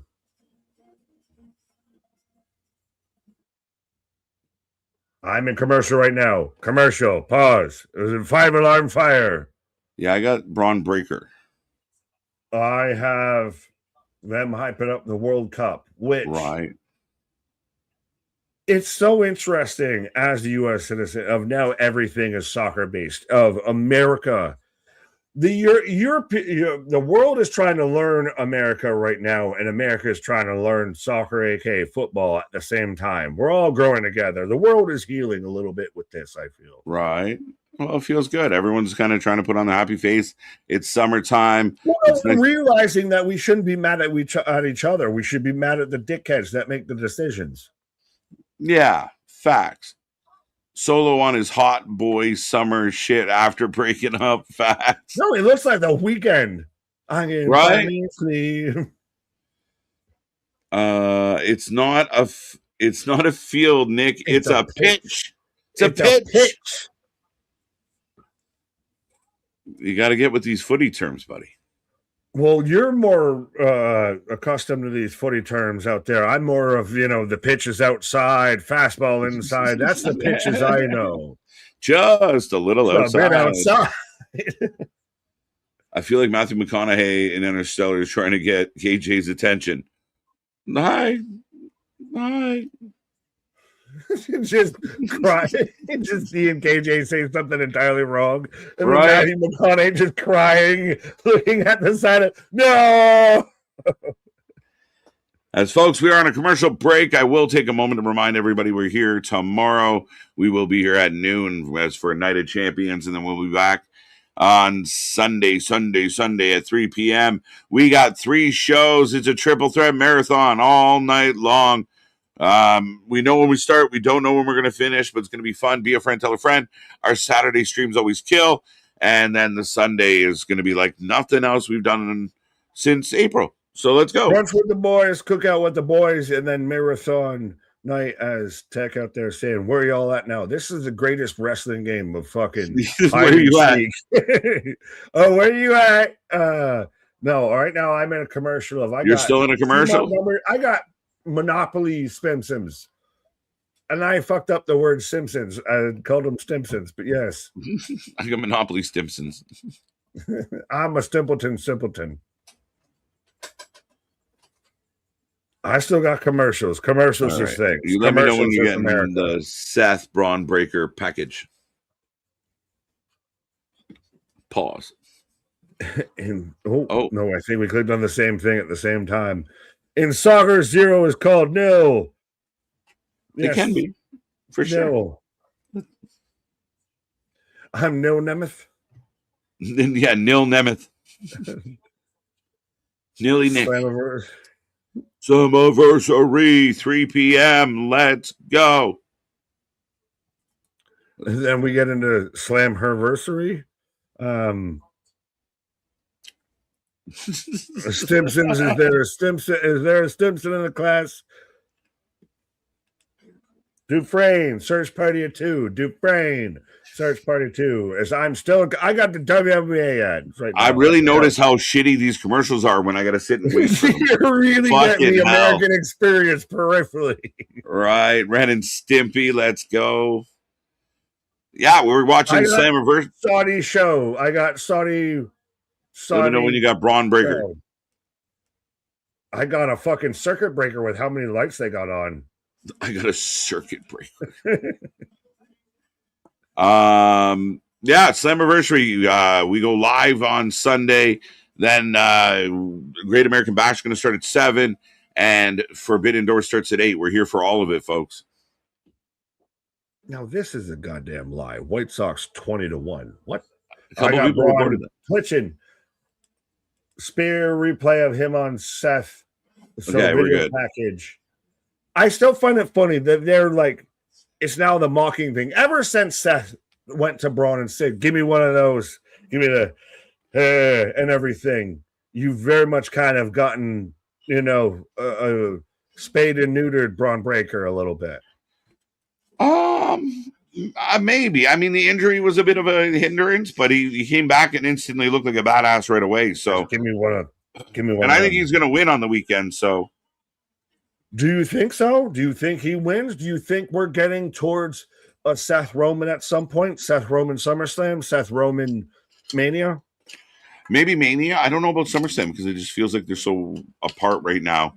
And until Seth can clear him of the vision, yeah, right. So I mean, if the vision stuff is kind of ends with this cage match, then anything's possible. Quick turnaround. Well, now you've got the glasses to the vision. You've got Joe Hendry. You've got the Prophets. You've got Seth Rollins. You've got the vision that's depleting in numbers. Do we just kind of diminish the finish? No. They're gaining their numbers back again. I think Bronson's getting close. Logan Paul still being involved every week, even though he's injured, works. Him at ringside's annoying, and the fact that he can't really go, so he's being a pain in the ass works. Them losing the tag titles, I thought, helped get the Profits over. But how long do we go on this? Like, is this still? Are you still engaged and still want this to continue? Yeah, I'm looking forward to this steel cage match. Yeah, absolutely. I think it's past that. I think if they continue it, yeah, they got to keep it interesting. But I got no issue with it. Again, I think we're, the minute we get something, we don't want it anymore. Like, oh, but I'm tired of this. I'm tired of that. I'm tired of this. It's been the running theme. Right. Steel cage. I met a metamorphosis. Okay. Mighty Morphin Power Rangers. Braun Breaker, Seth Rollins, Steel Cage, tomorrow in Saudi. You sounded so enthused reading that off. But I'll let you read this one off. What if Britt Baker makes a magical appearance and costs live? It would be magical. I mean, again, a lot of people talk about Britt Baker. Tony Khan, you can't really trust Tony Khan. He's often said, "Oh, I wish I could book them," when, he is the person that books them. But I don't know. I mean, Britt, I don't know if she works back in AEW. I don't know that she just runs in and goes to the top of WWE either. No. But yeah, it would be a holy shit, shock everybody moment. Well, it's even like if a Perazo or a Macklin or anybody showed up. Do they really run up the flagpole, or does everybody do an NXT bid? They're more likely to do an NXT thing, I would imagine. It's morphin' time. What is watching Morbius with Jared Leto? Right? Bury me, bury me. I see a betrayal by Austin Theory in the future. Well, then we didn't quite trust Theory coming into all this. So again, now that they lost the belts, do they show a little bit of fracturing? I don't know. I mean, it'll be very interesting how the dynamic goes. You could have early on. What? Yachty and Trick. And Yachty's good on like I said, he has that Cornette vibe of is good just being, I'm the one with the money. I'm the one with the backer. I'm the one that you want to kick the shit out of because I'm this annoying little fucking pissant and I'm not the athletic one and everything. Mm-hmm. But I'm backing the biggest fucking star out there. I'm backing the guy that's going to be running this fucking division, running this company here in a year's time. So it works perfectly. forgot even the point that I Let's was going talk on about it. because of how fucking good Yachty is. But yeah. That's funny. So Trix like says, let's talk about it. It's not infringing a little on Cody here. Let's go. I don't know, but I got the beautiful madness. Julia I'm mad, versus but no beautiful. her former business associate, Manager.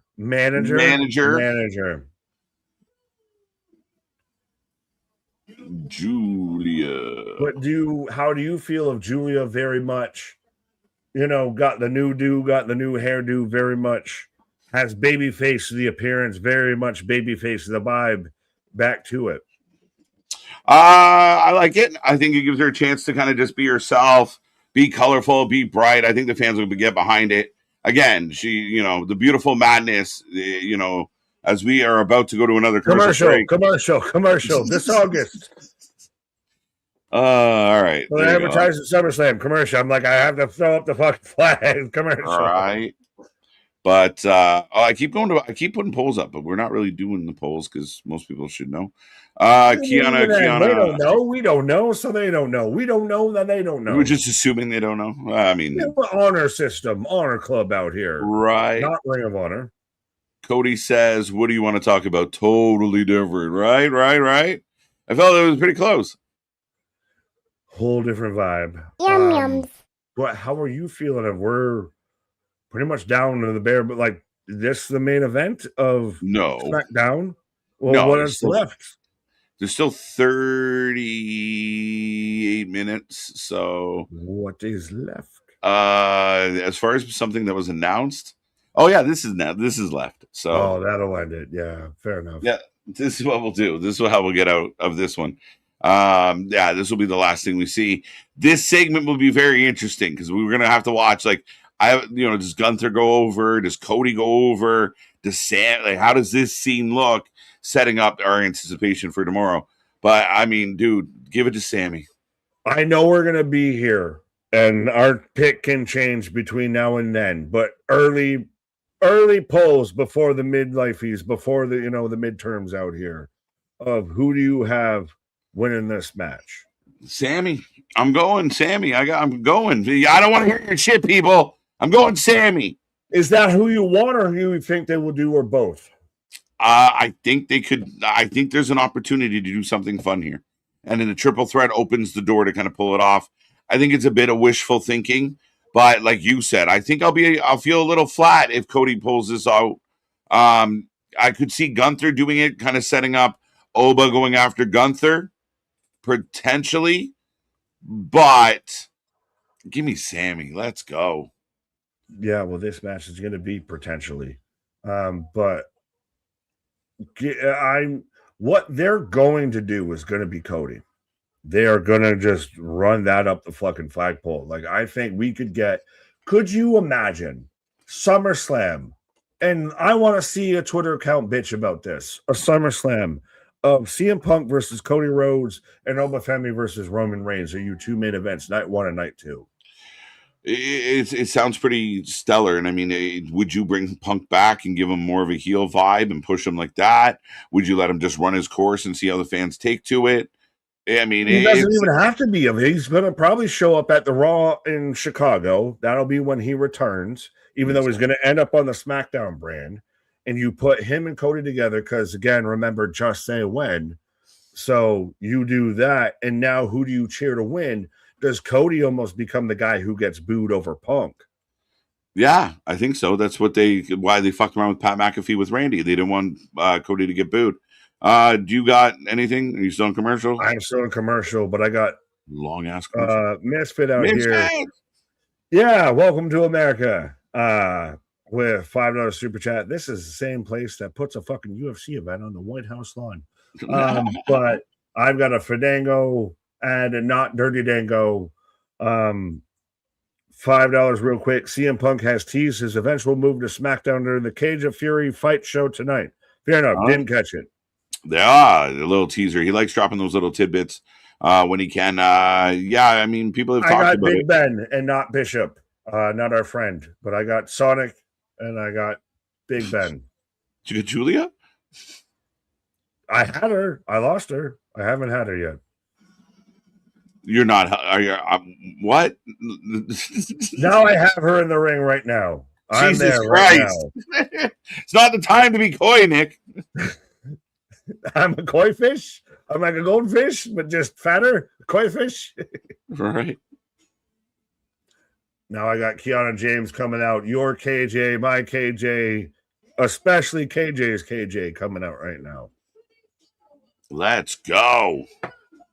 I want heel Punk. I like heel Punk too, and I think he could. Fans are so. There are people out there that so badly want to hate him. I think he could tap right into it real quick. She is so much. I'm waiting for Alicia Silverstone to come out and fucking battle her and Clueless out here. This is the most like 90s heel villain head cheerleader shit vibe. She's not that vibe at all. Oh, what you fucking mean? She would kick the shit out of Alicia Silverstone. She first is off, the most generic. She's not ditzy. She's not bubbly. She's been nothing about business. Yeah. She's like fucking. What do you mean? Are you kidding me? What I mean is I ain't a fan of she's generic. Yeah, but that doesn't mean you're generic. Okay, you might not be a fan, but I mean, the last thing she's been presented as is Clueless. No, I think she'd be the villain in Clueless, is what I was saying. She's that very much that 90s heel boss. The redhead. What's the redhead's name? Stood up at the dance kind of vibe. As we are off and running. Oh, big ass boot. God damn. She just said cue and boot to the face. Boot to the face. I got her way on the way on Julia. The SummerSlam main events we are getting. That's so Misfits thinks that's what we're getting is Cody Rhodes Punk and Oba Roman. I had a Harry Potter reference pop into my head, and I want to just say it so it gets out of my head that I don't know if anyone's gonna get.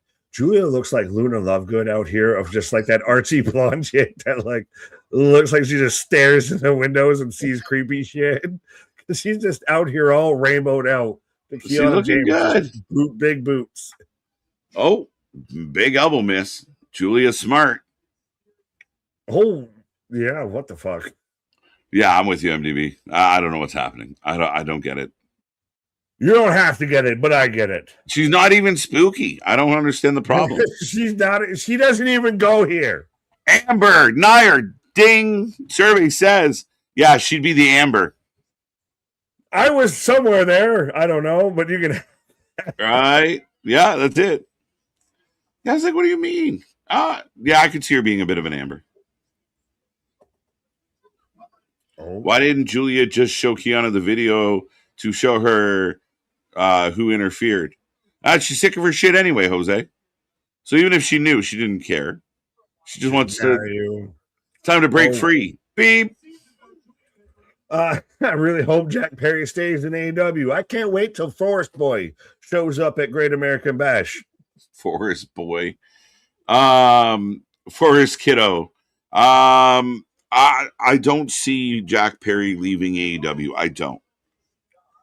I'd be shocked. Whoa, what? Like he's home. Like he's birdie in a nest there. He's not going nowheres.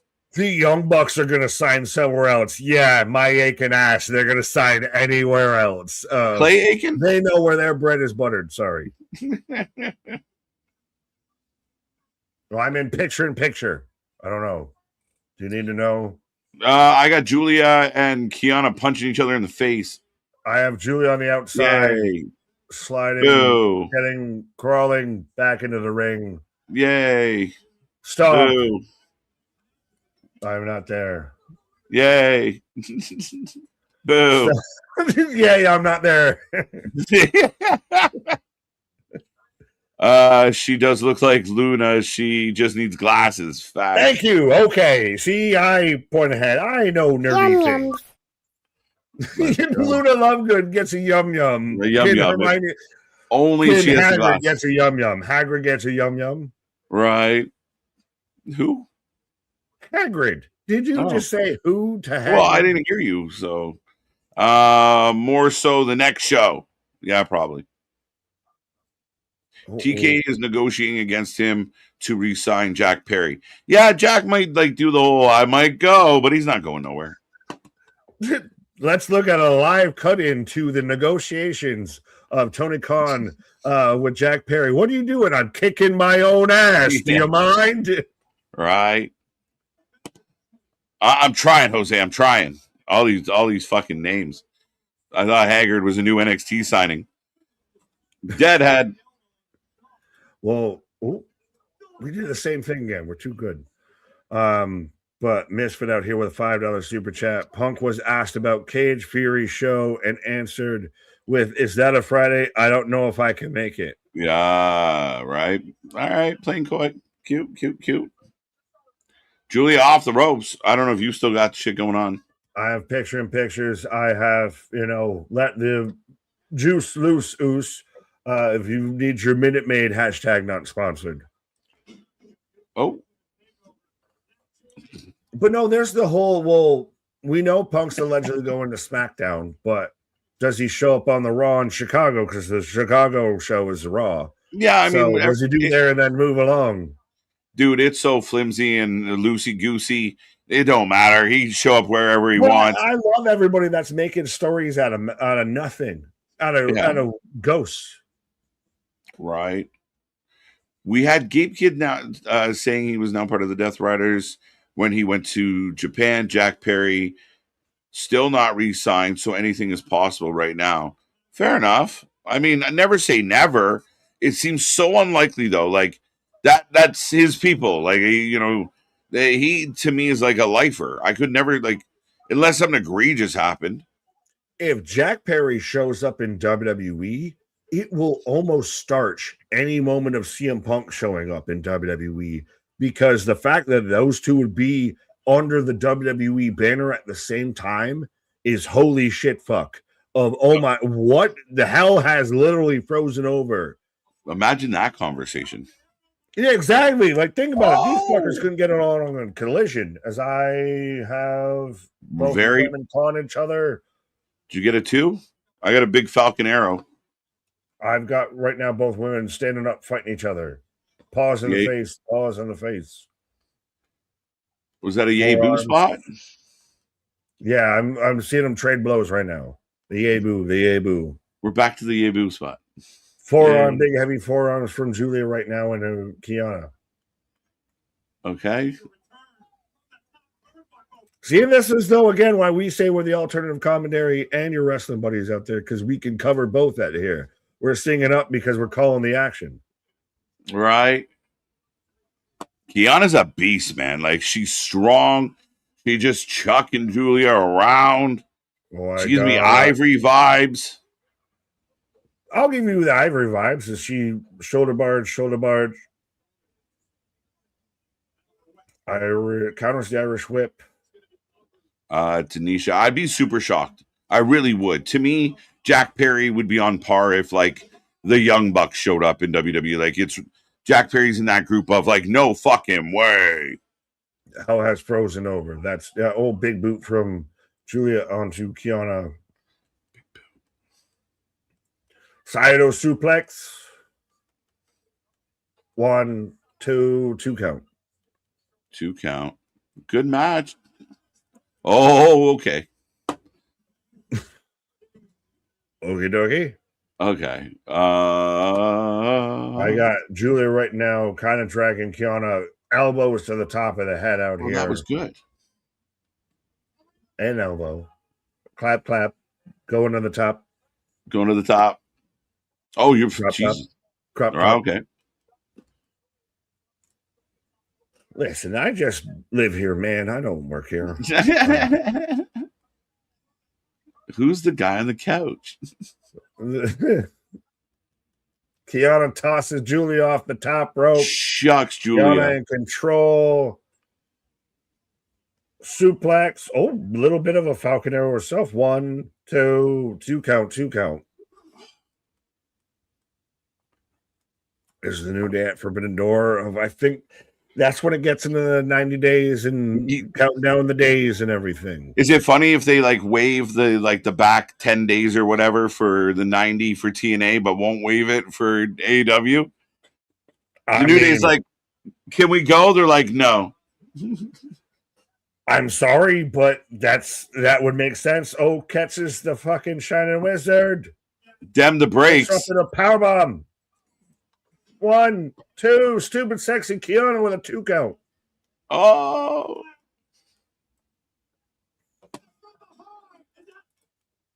Bernard, WWE will only hire Perry to bury him on national TV. Could they just hire him to fuck with Punk? Yeah, I mean, Triple H's ultimate. Oh no, we're still fine. Look, Phil, but I'm what do you got? What do you got? Enemy. What do you got? Climbing with Julia on her back. Oh shit, she's a monster, man. Oh, grabbing cheeks, rolling through, powerbomb. Sunset flip bomb from Julia onto Kiana. Nice. Julia crawling up. Arrivederci from Michael Cole out there. Is it crazy to think that your Joshi wrestlers right now on the roster, 1, 2, 3, as Julia wins? Let's go. Only 2 remaining right now on WWE are Io and Julia. That's it.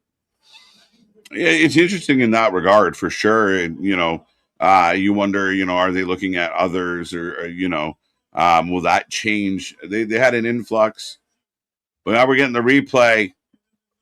Is her finisher called the Arrivederci? I don't know, but if it is, good on you, because it's just a Shining Wizard. But if you want to call it an Arrivederci, fair enough. Right, I'm with you, MDB, but I like them both. But hey, she has arrived. She has arrived, Nick. Blake Monroe is here. No, I got a Monroe. I got the cubic Zarkarbian Tony Storm. Let's go. Big pop. It made sense. This, again, like you were saying, alluding to earlier, this was the spoiler that was unavoidable. You just opened the show after they taped it. Even while they were taping it, you couldn't avoid them announcing that this was a thing. Everybody's been waiting for this. You kind of called, well, they'll just do it in London. I didn't like the tease and then the tease and then the tease. I loved it. She was the Veer Mahan of women's wrestling. Patience. Everyone's so impatient. I don't have. You got to get everything they did. They didn't we're good. And a big we pop. Have a pre-match shirt for a reason. I don't have patience. Right. Like as Cody coming out all smiles. All burp. Whole burp, no gas with it. Burp. Oh no, there enough. I didn't even know that. But yeah, we're getting the tease up for Night of Champions, which again, to me, for it being a Saudi show, for it being a brunch with the boys, which actually surprisingly, most of it's been the weekly shows instead of the pay-per-views with the brunch with the boys for 2026. But Night of Champions, that is normally a glorified showcase, actually feels like it's got a lot of really story implications attached to it. You've got Jay versus Oba, you've got Io versus Liv, you've got the triple threat for the world title out there. Jade, Tiffy, I still think Jade wins that. But even then, they're adding, I think they're up to 5 matches, 6 matches. What are we up to with this one? I got you. 6 matches. Oh, Trick versus Saints. I still think it's going to be a match that is going to outkick its coverage. That you're going to see people think that that's just like a SmackDown match and it's going to be fine. It's going to be more than fine. But Night of Champions kicks off the weekend, middle of the afternoon. We'll be here at noon Eastern Standard. And then Sunday, rolling all the way through from 3 o'clock on. Trust me, I still anticipate probably the year list will be out of here is 1 a.m. on a Monday. So all the wrestling, 30 plus matches over 4 shows over 2 weekends. Nobody got you covered like this. Just call us the blanket of wrestling because we got you covered so well. We'll tuck you in with all that sweet, sweet wrestling action. Pause. But be a friend, tell a friend, like, share, and subscribe. As, again, I know we're on a tape delay with this whole SmackDown and everything, but I still like to see the whole chat popping off of everybody out there. All the new names, too, popping in. Nick is like a bad doctor. He has zero patience. Absolutely. Hi, everybody. Hi, Dr. Nick. Absolutely. Trust me. Ask them if she wasn't asleep. I'd pull her up and be like, do I have patience? No. No. I'm a stubborn, pig-headed bastard. Pause. But this weekend of wrestling to me very much feels like a WrestleMania weekendy kind of vibe of you've got all the wrestling action. Like we're here for 4 shows across 2 days, and there's still 2 GCW shows. There's still this show and that show going around outside of it. Like, I'm sorry, I'm that wrestling fan that even though we watch all of this, that I'll still get off of here and go watch some other wrestling or whatever, or pull up a show that I missed, or you've seen it, Christ, of be here and just randomly pull up. Oh, well, I got trailer. What show's going on right now? Oh, wrestling to me is at its most accessible and is at most, I don't even want to say it's most profitable, but it's most marketable. And I think it's very much become much more in the public consciousness. So this whole whoa, whoa, whoa, whoa, whoa, whoa. Speaking of coming back to consciousness, I think KJ came back to life out there with a fucking, trying to do his best ska impression out there. But now I'm still in commercials, my guy. Oh, I'm son of a bitch. I didn't even. I'm out here pitching for medias and everything of how wrestling ain't that bad. You're the ghost of Sami Zayn past out there. Oh, so they went to commercial, the bastards. Oh, we've been on commercial. No, I've still got Dom. All right. Minnows, not sponsored. I'm trying to find where it comes back. I got Cody Rhodes, adrenaline in my soul. Is that happening right now? I have Cody Rhodes intro right now. TV PG in the corner. Start at 10:43 as I've got Cody Rhodes, adrenaline in my soul. Something, Cody Rhodes.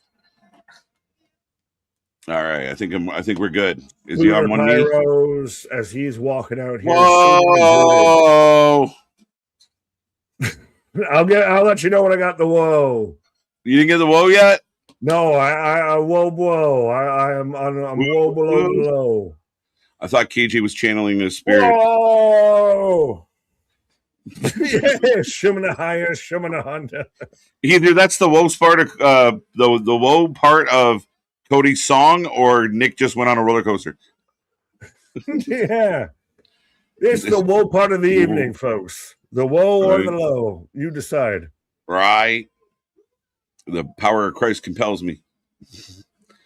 I feel you, Nick. I'll be catching up on the Wrestle Universe app after this. Well, so Almighty, stay out there, because I even said of how much wrestling is all the wrestling this whole weekend and everything. But we still, even when we're not watching the wrestling, we still watch more wrestling. And still know other wrestlings out there. And still pay attention to wrestling on wrestling. Like, we watch it because we want to watch it, because to me, this is my safety space. This is my top tier enjoyment. This is my Marvel Cinematic Universe, because it's character shit, plus it's sports, it's the competition, it's everything rolled into one. So I'll just, watch wrestling to watch wrestling to watch wrestling. No way. Nick doesn't have patience. Yes. He loves the wrestling, but he wants it now, damn it. I want it now, and I want it all. The women's division is stacked. It really is. I mean, like, let's be real. Blake Monroe is in the mix now. But, again, she's going to have to scratch and claw where, Alexa, Charlotte, Jade, Tiffy. That's just tonight that we saw. Like, there's a lot of moving parts. Right. Tony Storm might return at Forbidden Door to cost Mercedes her match. Okay. Microwave Society. There's been no build towards Tony being out even. I don't like that. There's really no... I mean, if Tony was coming back, I'd almost want, like, hints. Little, like, teasers. Yes, I am pro pre-med. I'm pro pre-med. Post pre-med and pro pre-med. So you got Cody talking? No, Cody's holding up the belts. What do you want to talk about? So, London. He said it. I just did it. What do you want to talk about? It's the guy That's who's where fallen from grace. So Boston thinks Cody's fallen from grace. Based on what I'm witnessing, I don't know if that's accurate. Oh, whoa, whoa, whoa, whoa. Hey, there's your Sammys, but I like this. Nick wanted to structure settlement. 5877. I need cash now. Right, I need the answers now. Damn it.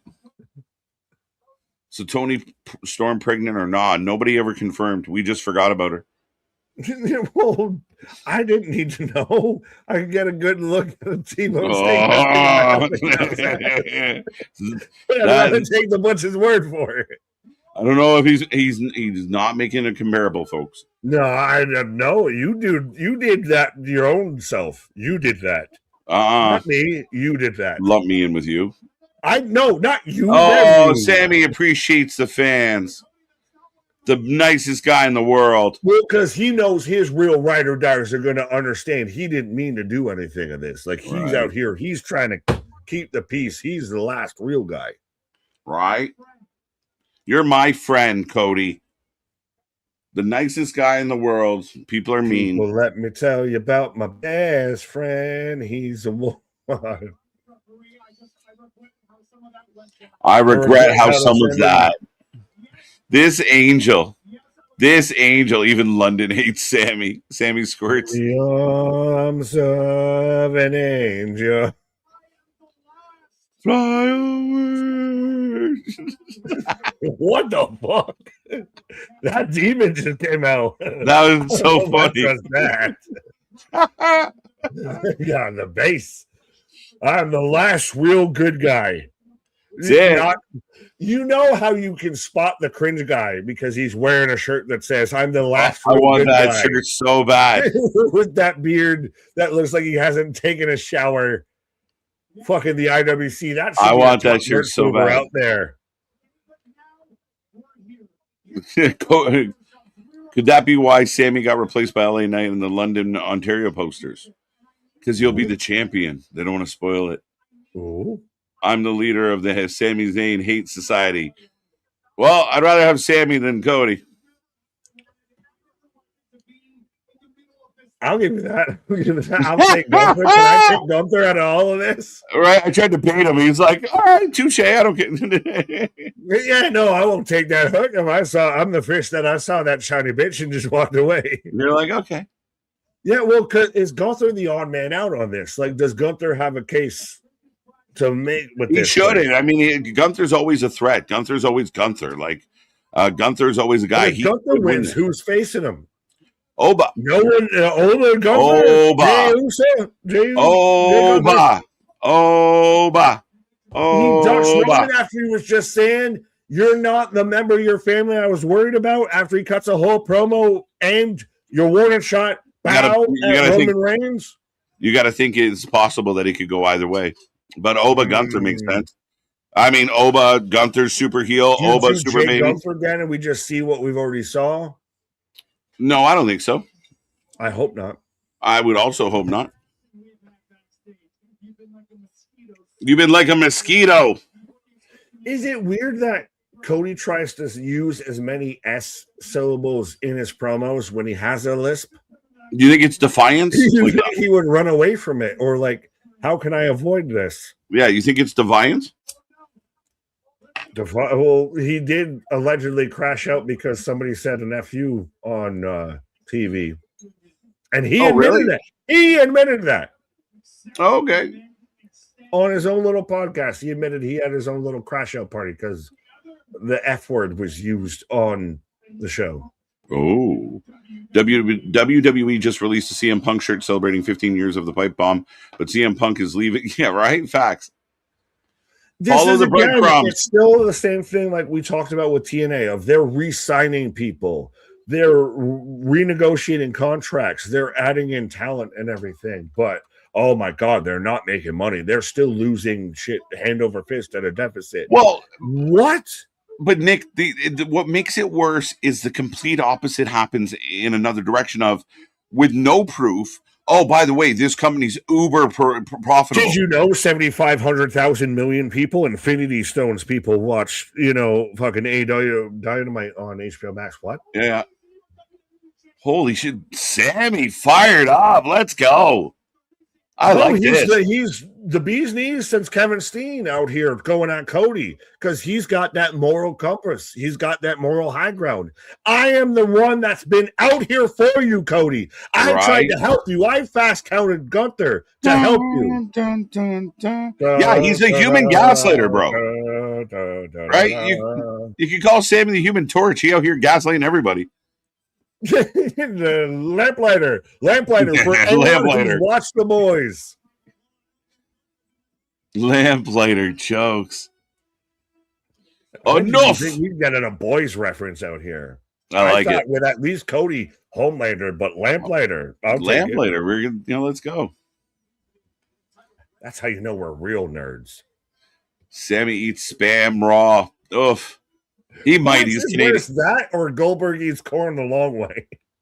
Goldberg, because it's probably more true. But I mean, Sammy's Canadian, so Spam is possible. You can fry up some Spam. You can just have that. It's just a fucking hot dog, basically.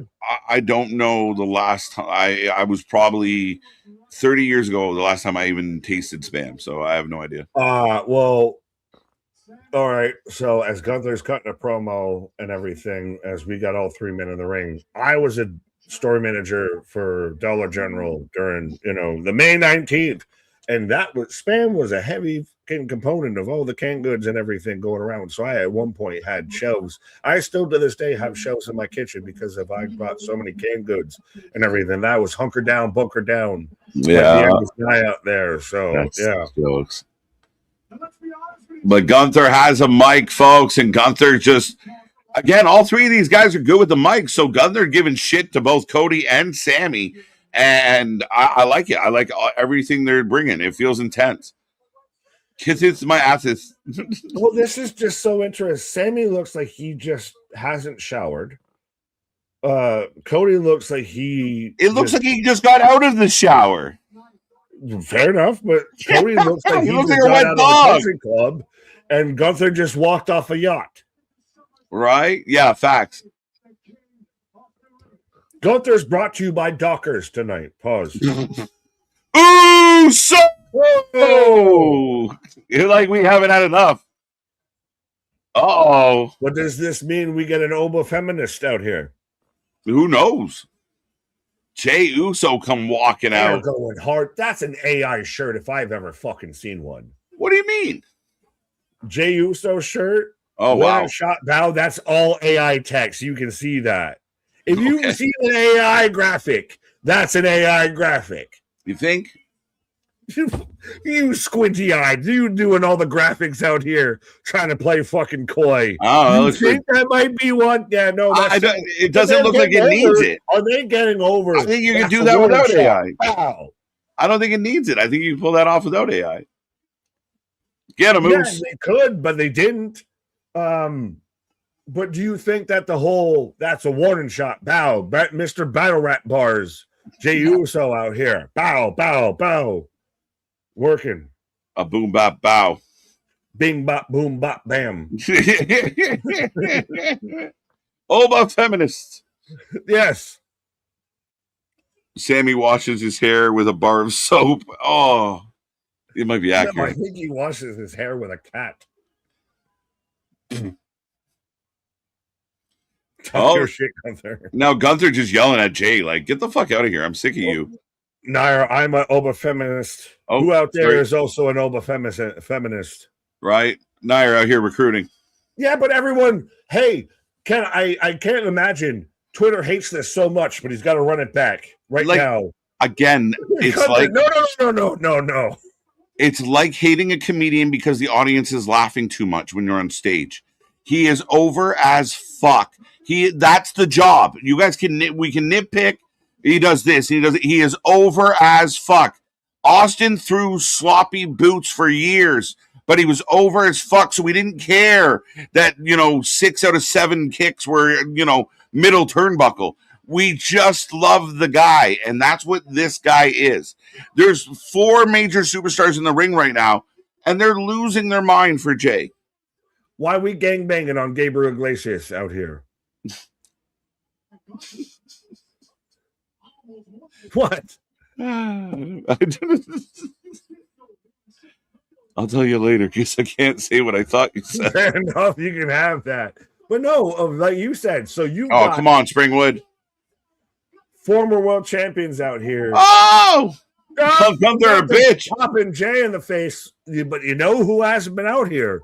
Oh, Sammy eats a boot. Super kick. Drop down clap. See, what's wrong with Jay even did a little shimmy? You forget the partnership with Cody and Jay. That's what we all started from because they showed up drunk as shit. Yeah. At a post-show press conference. Right. This is Yeet Origins. But they're teasing it, Nick. They're teasing Jay Cody. They're teasing it. And even soon to the Marvel Cinematic Universe. The Yeet Origins? Universe. Yes. Yeet Origins. We got to get the Yeet saga. Lights out. Do.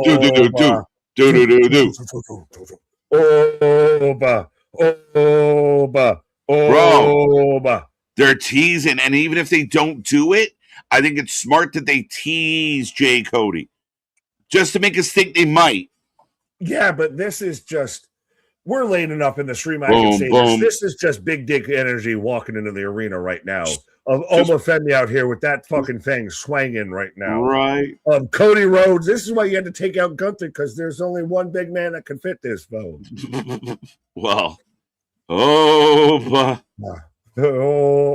He's got the merch. He's got the shirt. I want the shirt. Yeah, it looks like Jay got some of Cardona's tanner on his head. He's got an orangey top. I got Oma strutting. No, like Jay's new hair color. Oh, no, I still just got Oma strutting coming out right now. There you go, Spring. You don't have to say sorry. You don't have to be a Jay fan. We talk about it. We banter about it, but you don't have to be sorry. Yeah, you don't have to agree with us. Trust me, most of them don't. We don't even agree with each other. I'm not like it. Like if we were drafting and we did have a draft, I'm not putting Jay high up on my list. You know, I will take him as a top guy or a mid top guy. It'd be interesting. I want to almost go back and look and see where Oba got drafted. That's crazy. Draft. It had to be high though. But Jay Uso, whether you love him or hate him, is over as fuck. And any of the shit that people say about he's only over ... it doesn't matter. Right? Well, and this shows could Oba challenge Cody? If Oba wins, could he challenge Cody? If Oba challenges Cody, you're like J-Pop Cody. J-Pop Cody. But this is really good. This is how you end this show of now. Shit. Anybody. Oh, Gunther. Now they're going to tease Oba Gunther. So they tease Cody. They tease Cody Jay. They tease Gunther Oba. And that's what it could be, Nick. But it could be Sammy. Title shot. Oh, now Sammy's not going to win. Sammy about to shit bricks.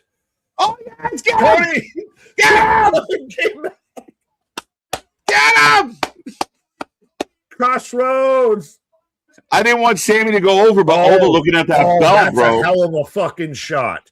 That is a fantastic shot right there of Oba standing over top of Cody as Cody picks up the belt. Right. And he gets up to his feet and stares Oba eye to eye. That is the crowd. Cinematic. The crowd isn't chanting Cody Rhodes. They're chanting Oba. You see the two baddies in the front row. Oba. Yeah. Bro, listen, you have to give them some credit. And we are going off the air, but Nick, they're teasing multiple possible. Oba might fight Roman. Oba might fight Gunther. Oba might fight Cody. Jay might fight Roman. Jay might fight Cody. Like Sammy might fight nobody. He just might run away. Like everything's up in the air. And you tell me you can guarantee how this is all going to play out tomorrow. I think people are full of shit if they're claiming that. Night of Champions. I know we've got the gamut, the Infinity Gauntlet on Sunday. Night of Champions is the show I'm looking forward to this weekend. Okay. That to me is going to have the biggest implications for the remainder of this year. Because think about it, it's setting up everything for SummerSlam. That is going to be the gatekeeper. That is the gateway to everything for the rest of the summer for WWE. I feel that's the show I'm most excited. For sure. And this kind of like, again, it's kind of like the last major stop before a 2-night SummerSlam. Right. And I thought overall tonight did pretty well. I thought we got a couple good matches. That Ray Phoenix, Nathan Frazier match, Cooks.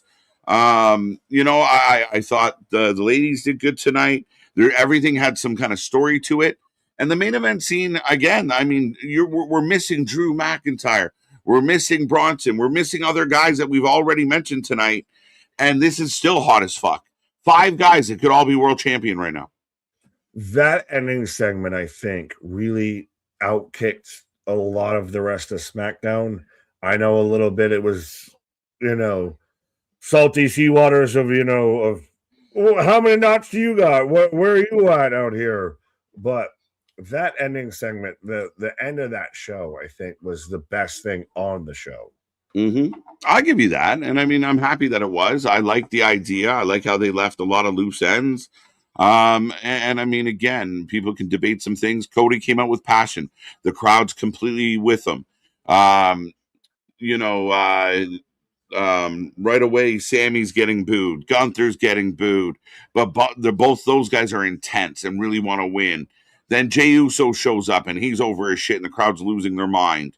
Then Oba shows up and they lose their mind again. Like, again, you find me another company right now that in the main event spot, they send out 4 or 5 guys and the crowd's with all of it, like losing it, like not just quietly clapping. They're into it. I don't know if we can make this a poll because I don't know how many categories we can have, but I'll ask the chat right now if we're between tonight and the 4 shows we're getting this weekend, like at least out of the 4 shows we're getting this weekend, what to you was the most excited show that you're looking for? Like if you could do an order or anything, how do you feel about the shows going in before we get what we get? I think what I'll say before I say anything else is that I am optimistic for just right across the board. I mean, Night of Champions, I'm super excited for Night of Champions. I feel less negative about WWE than some people right now. And people can call me a Fed shill or whatever they want. But I think that I'm into it. I think Raw was good. I think SmackDown was good. I'm looking forward to Night of Champions. I'm not that excited about Great American Bash. I think TNA and American Bash are kind of neck and neck. Forbidden Door, I'm weird with. So this is a tough one. Like, I think Forbidden Door has the biggest upside, and then Slammiversary at the bottom, just behind NXT. I'm not far off with you. I almost can't really disagree with you. I could maybe switch around of Bash and Slammiversary, but even then, that's really one way or the other. And we'll see how it ends up with this because it's going to be interesting. This is now, everybody's kind of summer blockbuster for pro wrestling out here right now. Of this is not up or shut up time. Of TNA's got all the news going around it. AW is Forbidden Door worth the fucking squeeze on it. Yeah. I mean, I think ultimately Night of Champions has a lot of major stuff kind of, and I mean, this match wasn't even supposed to be on this card originally. They put it in late, and I think there's a lot of hype around it. People want to tune in to make sure that Jey Uso doesn't win. So that is another aspect to this. And Jey Uso's throwing super kicks at guys like Cody, so they clearly don't care if Jey Uso's getting booed. They're definitely leaning into more of a ruthless Jey Uso. But is he getting booed on Twitter or is he getting booed in the arena? He's getting booed in the arena. Like, it's a mix. They cheer for him, but then like he kicks Cody in the face and they're like, ooh, but they still want to cheer for him. On Twitter, they hate him. When he first came out and he's challenging everybody, that whole crowd was shaking of just me, ooh. They wanted him to run it back till Gunther said, no, we ain't doing that. Right. That is Yeah, again, I think Gunther stops it perfectly, and I think Jay delivers a really good promo. I think all hell breaks loose, and it got me. It gets me kind of excited for the show that they're going to put on. A lot of question marks. I really feel like there's a good amount of question marks. Over wins. Over wins. Over wins. Yeah, you know what? I mean, I was leaning towards Jay. And I definitely kind of want to see the chaos that ensues because of Jay. But I kind of feel like based on what I saw tonight, Oba might be an interesting choice. And then you have Oba deciding between Cody. But again, it might crush Cody. It might really force Cody to go heel. I mean, I'm all for that. And we still don't even know. There to me is way more creative options that can happen if Oba wins than if Jay wins.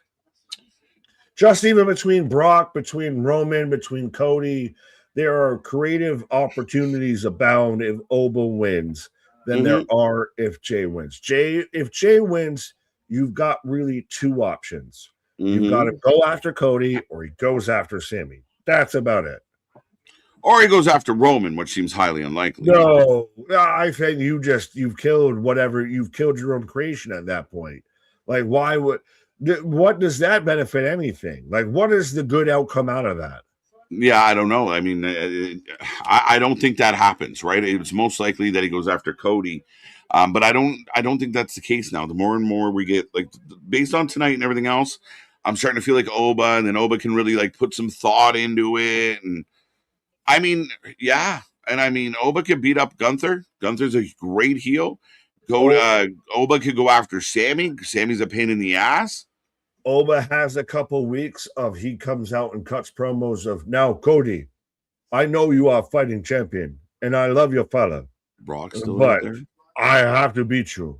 Like, you can do that. You can do. He already sat there and was, cutting bars towards Roman and everything. You're not the family member I'm worried about. Yeah, it's true. And I mean, what if there is a world where he says it ties back into Brock or whatever? And what if it is a case of, like, Heyman's shisty, and you want to kind of build something up prior to SummerSlam? You do have the option, and I think you've mentioned this before as well, of baiting Brock with the title or the title shot. Like Paul says, all right, Oba, you want Brock to come back and fight? You got to put up your title shot at SummerSlam and somehow let it play out through that.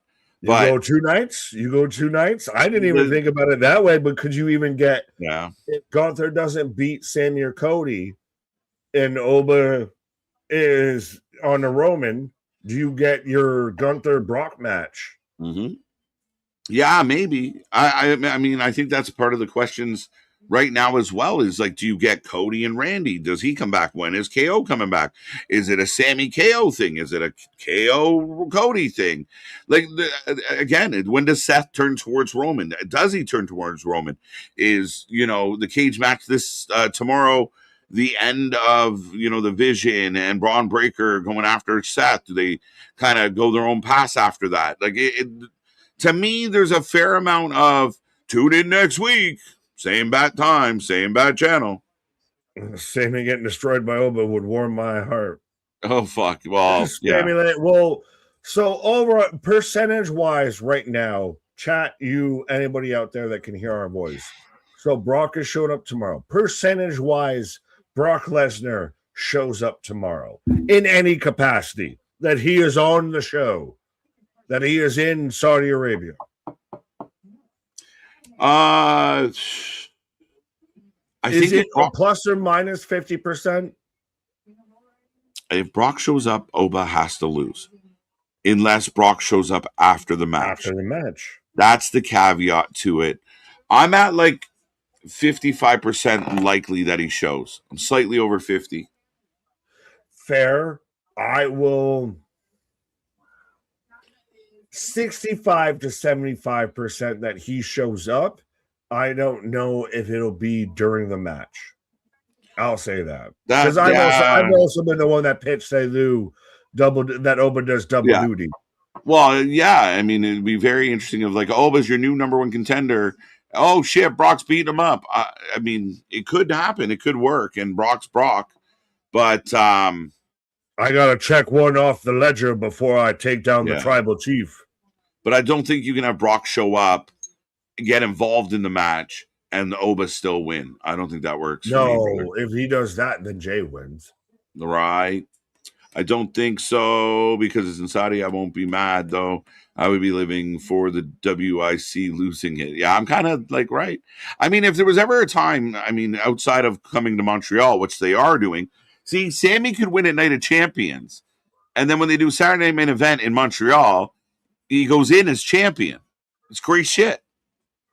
Now, which show goes to Montreal first? Redemption from AEW or Night of Champions? Or, Saturday Night's main event? I think it's Redemption. That's the funny thing is, it's interesting to think because that's a thing now. It is a thing, right? Like, it's something to consider in the planning, and like sometimes it's a way, like if Sammy wins in Saudi, they'll lose their mind. It's going to feel big. It's risky, but yeah. So, no, I lied. 18th. So Saturday main event is on the 18th.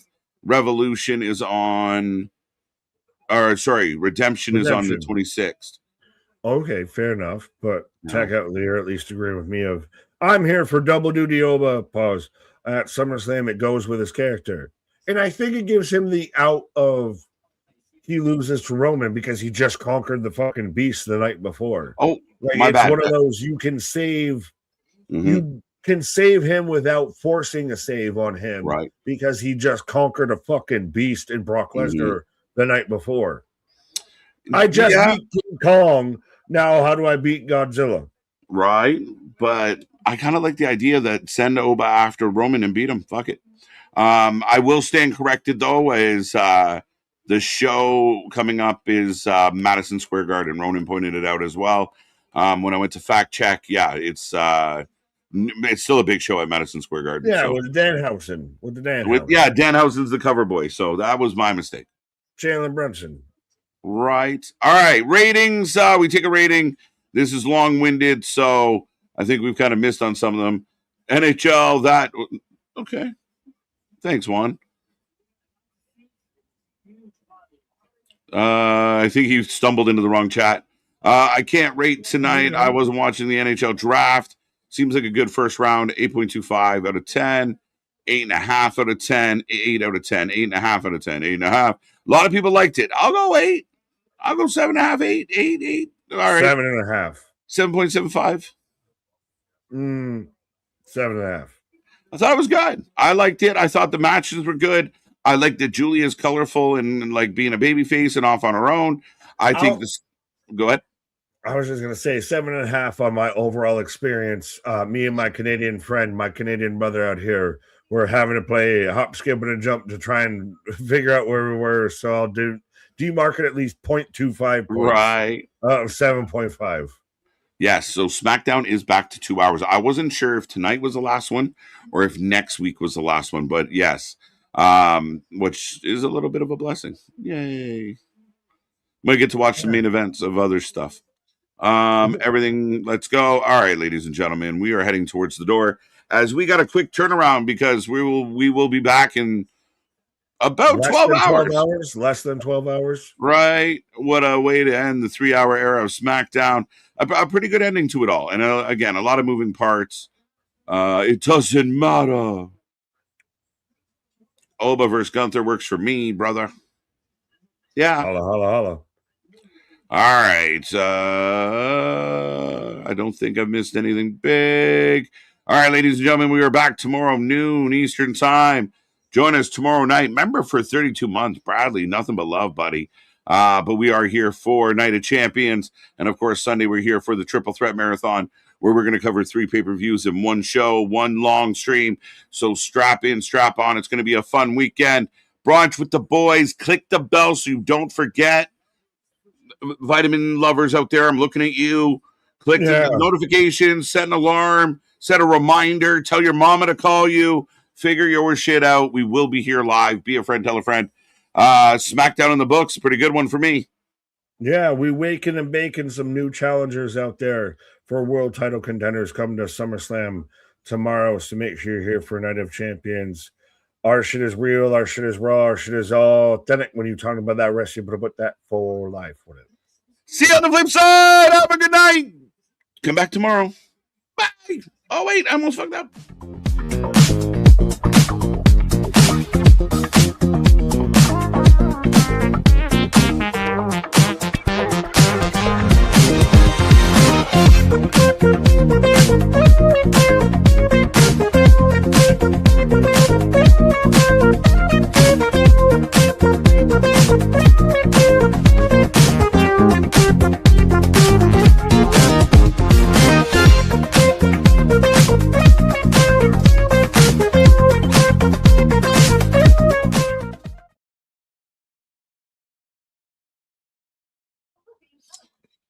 Sami Zayn is an absolute gem, a Canadian gem, a soul so bright and beautiful. He deserves nothing but love. Sami wins, and you all bend the knee to Sami. Coming soon, folks. Good night.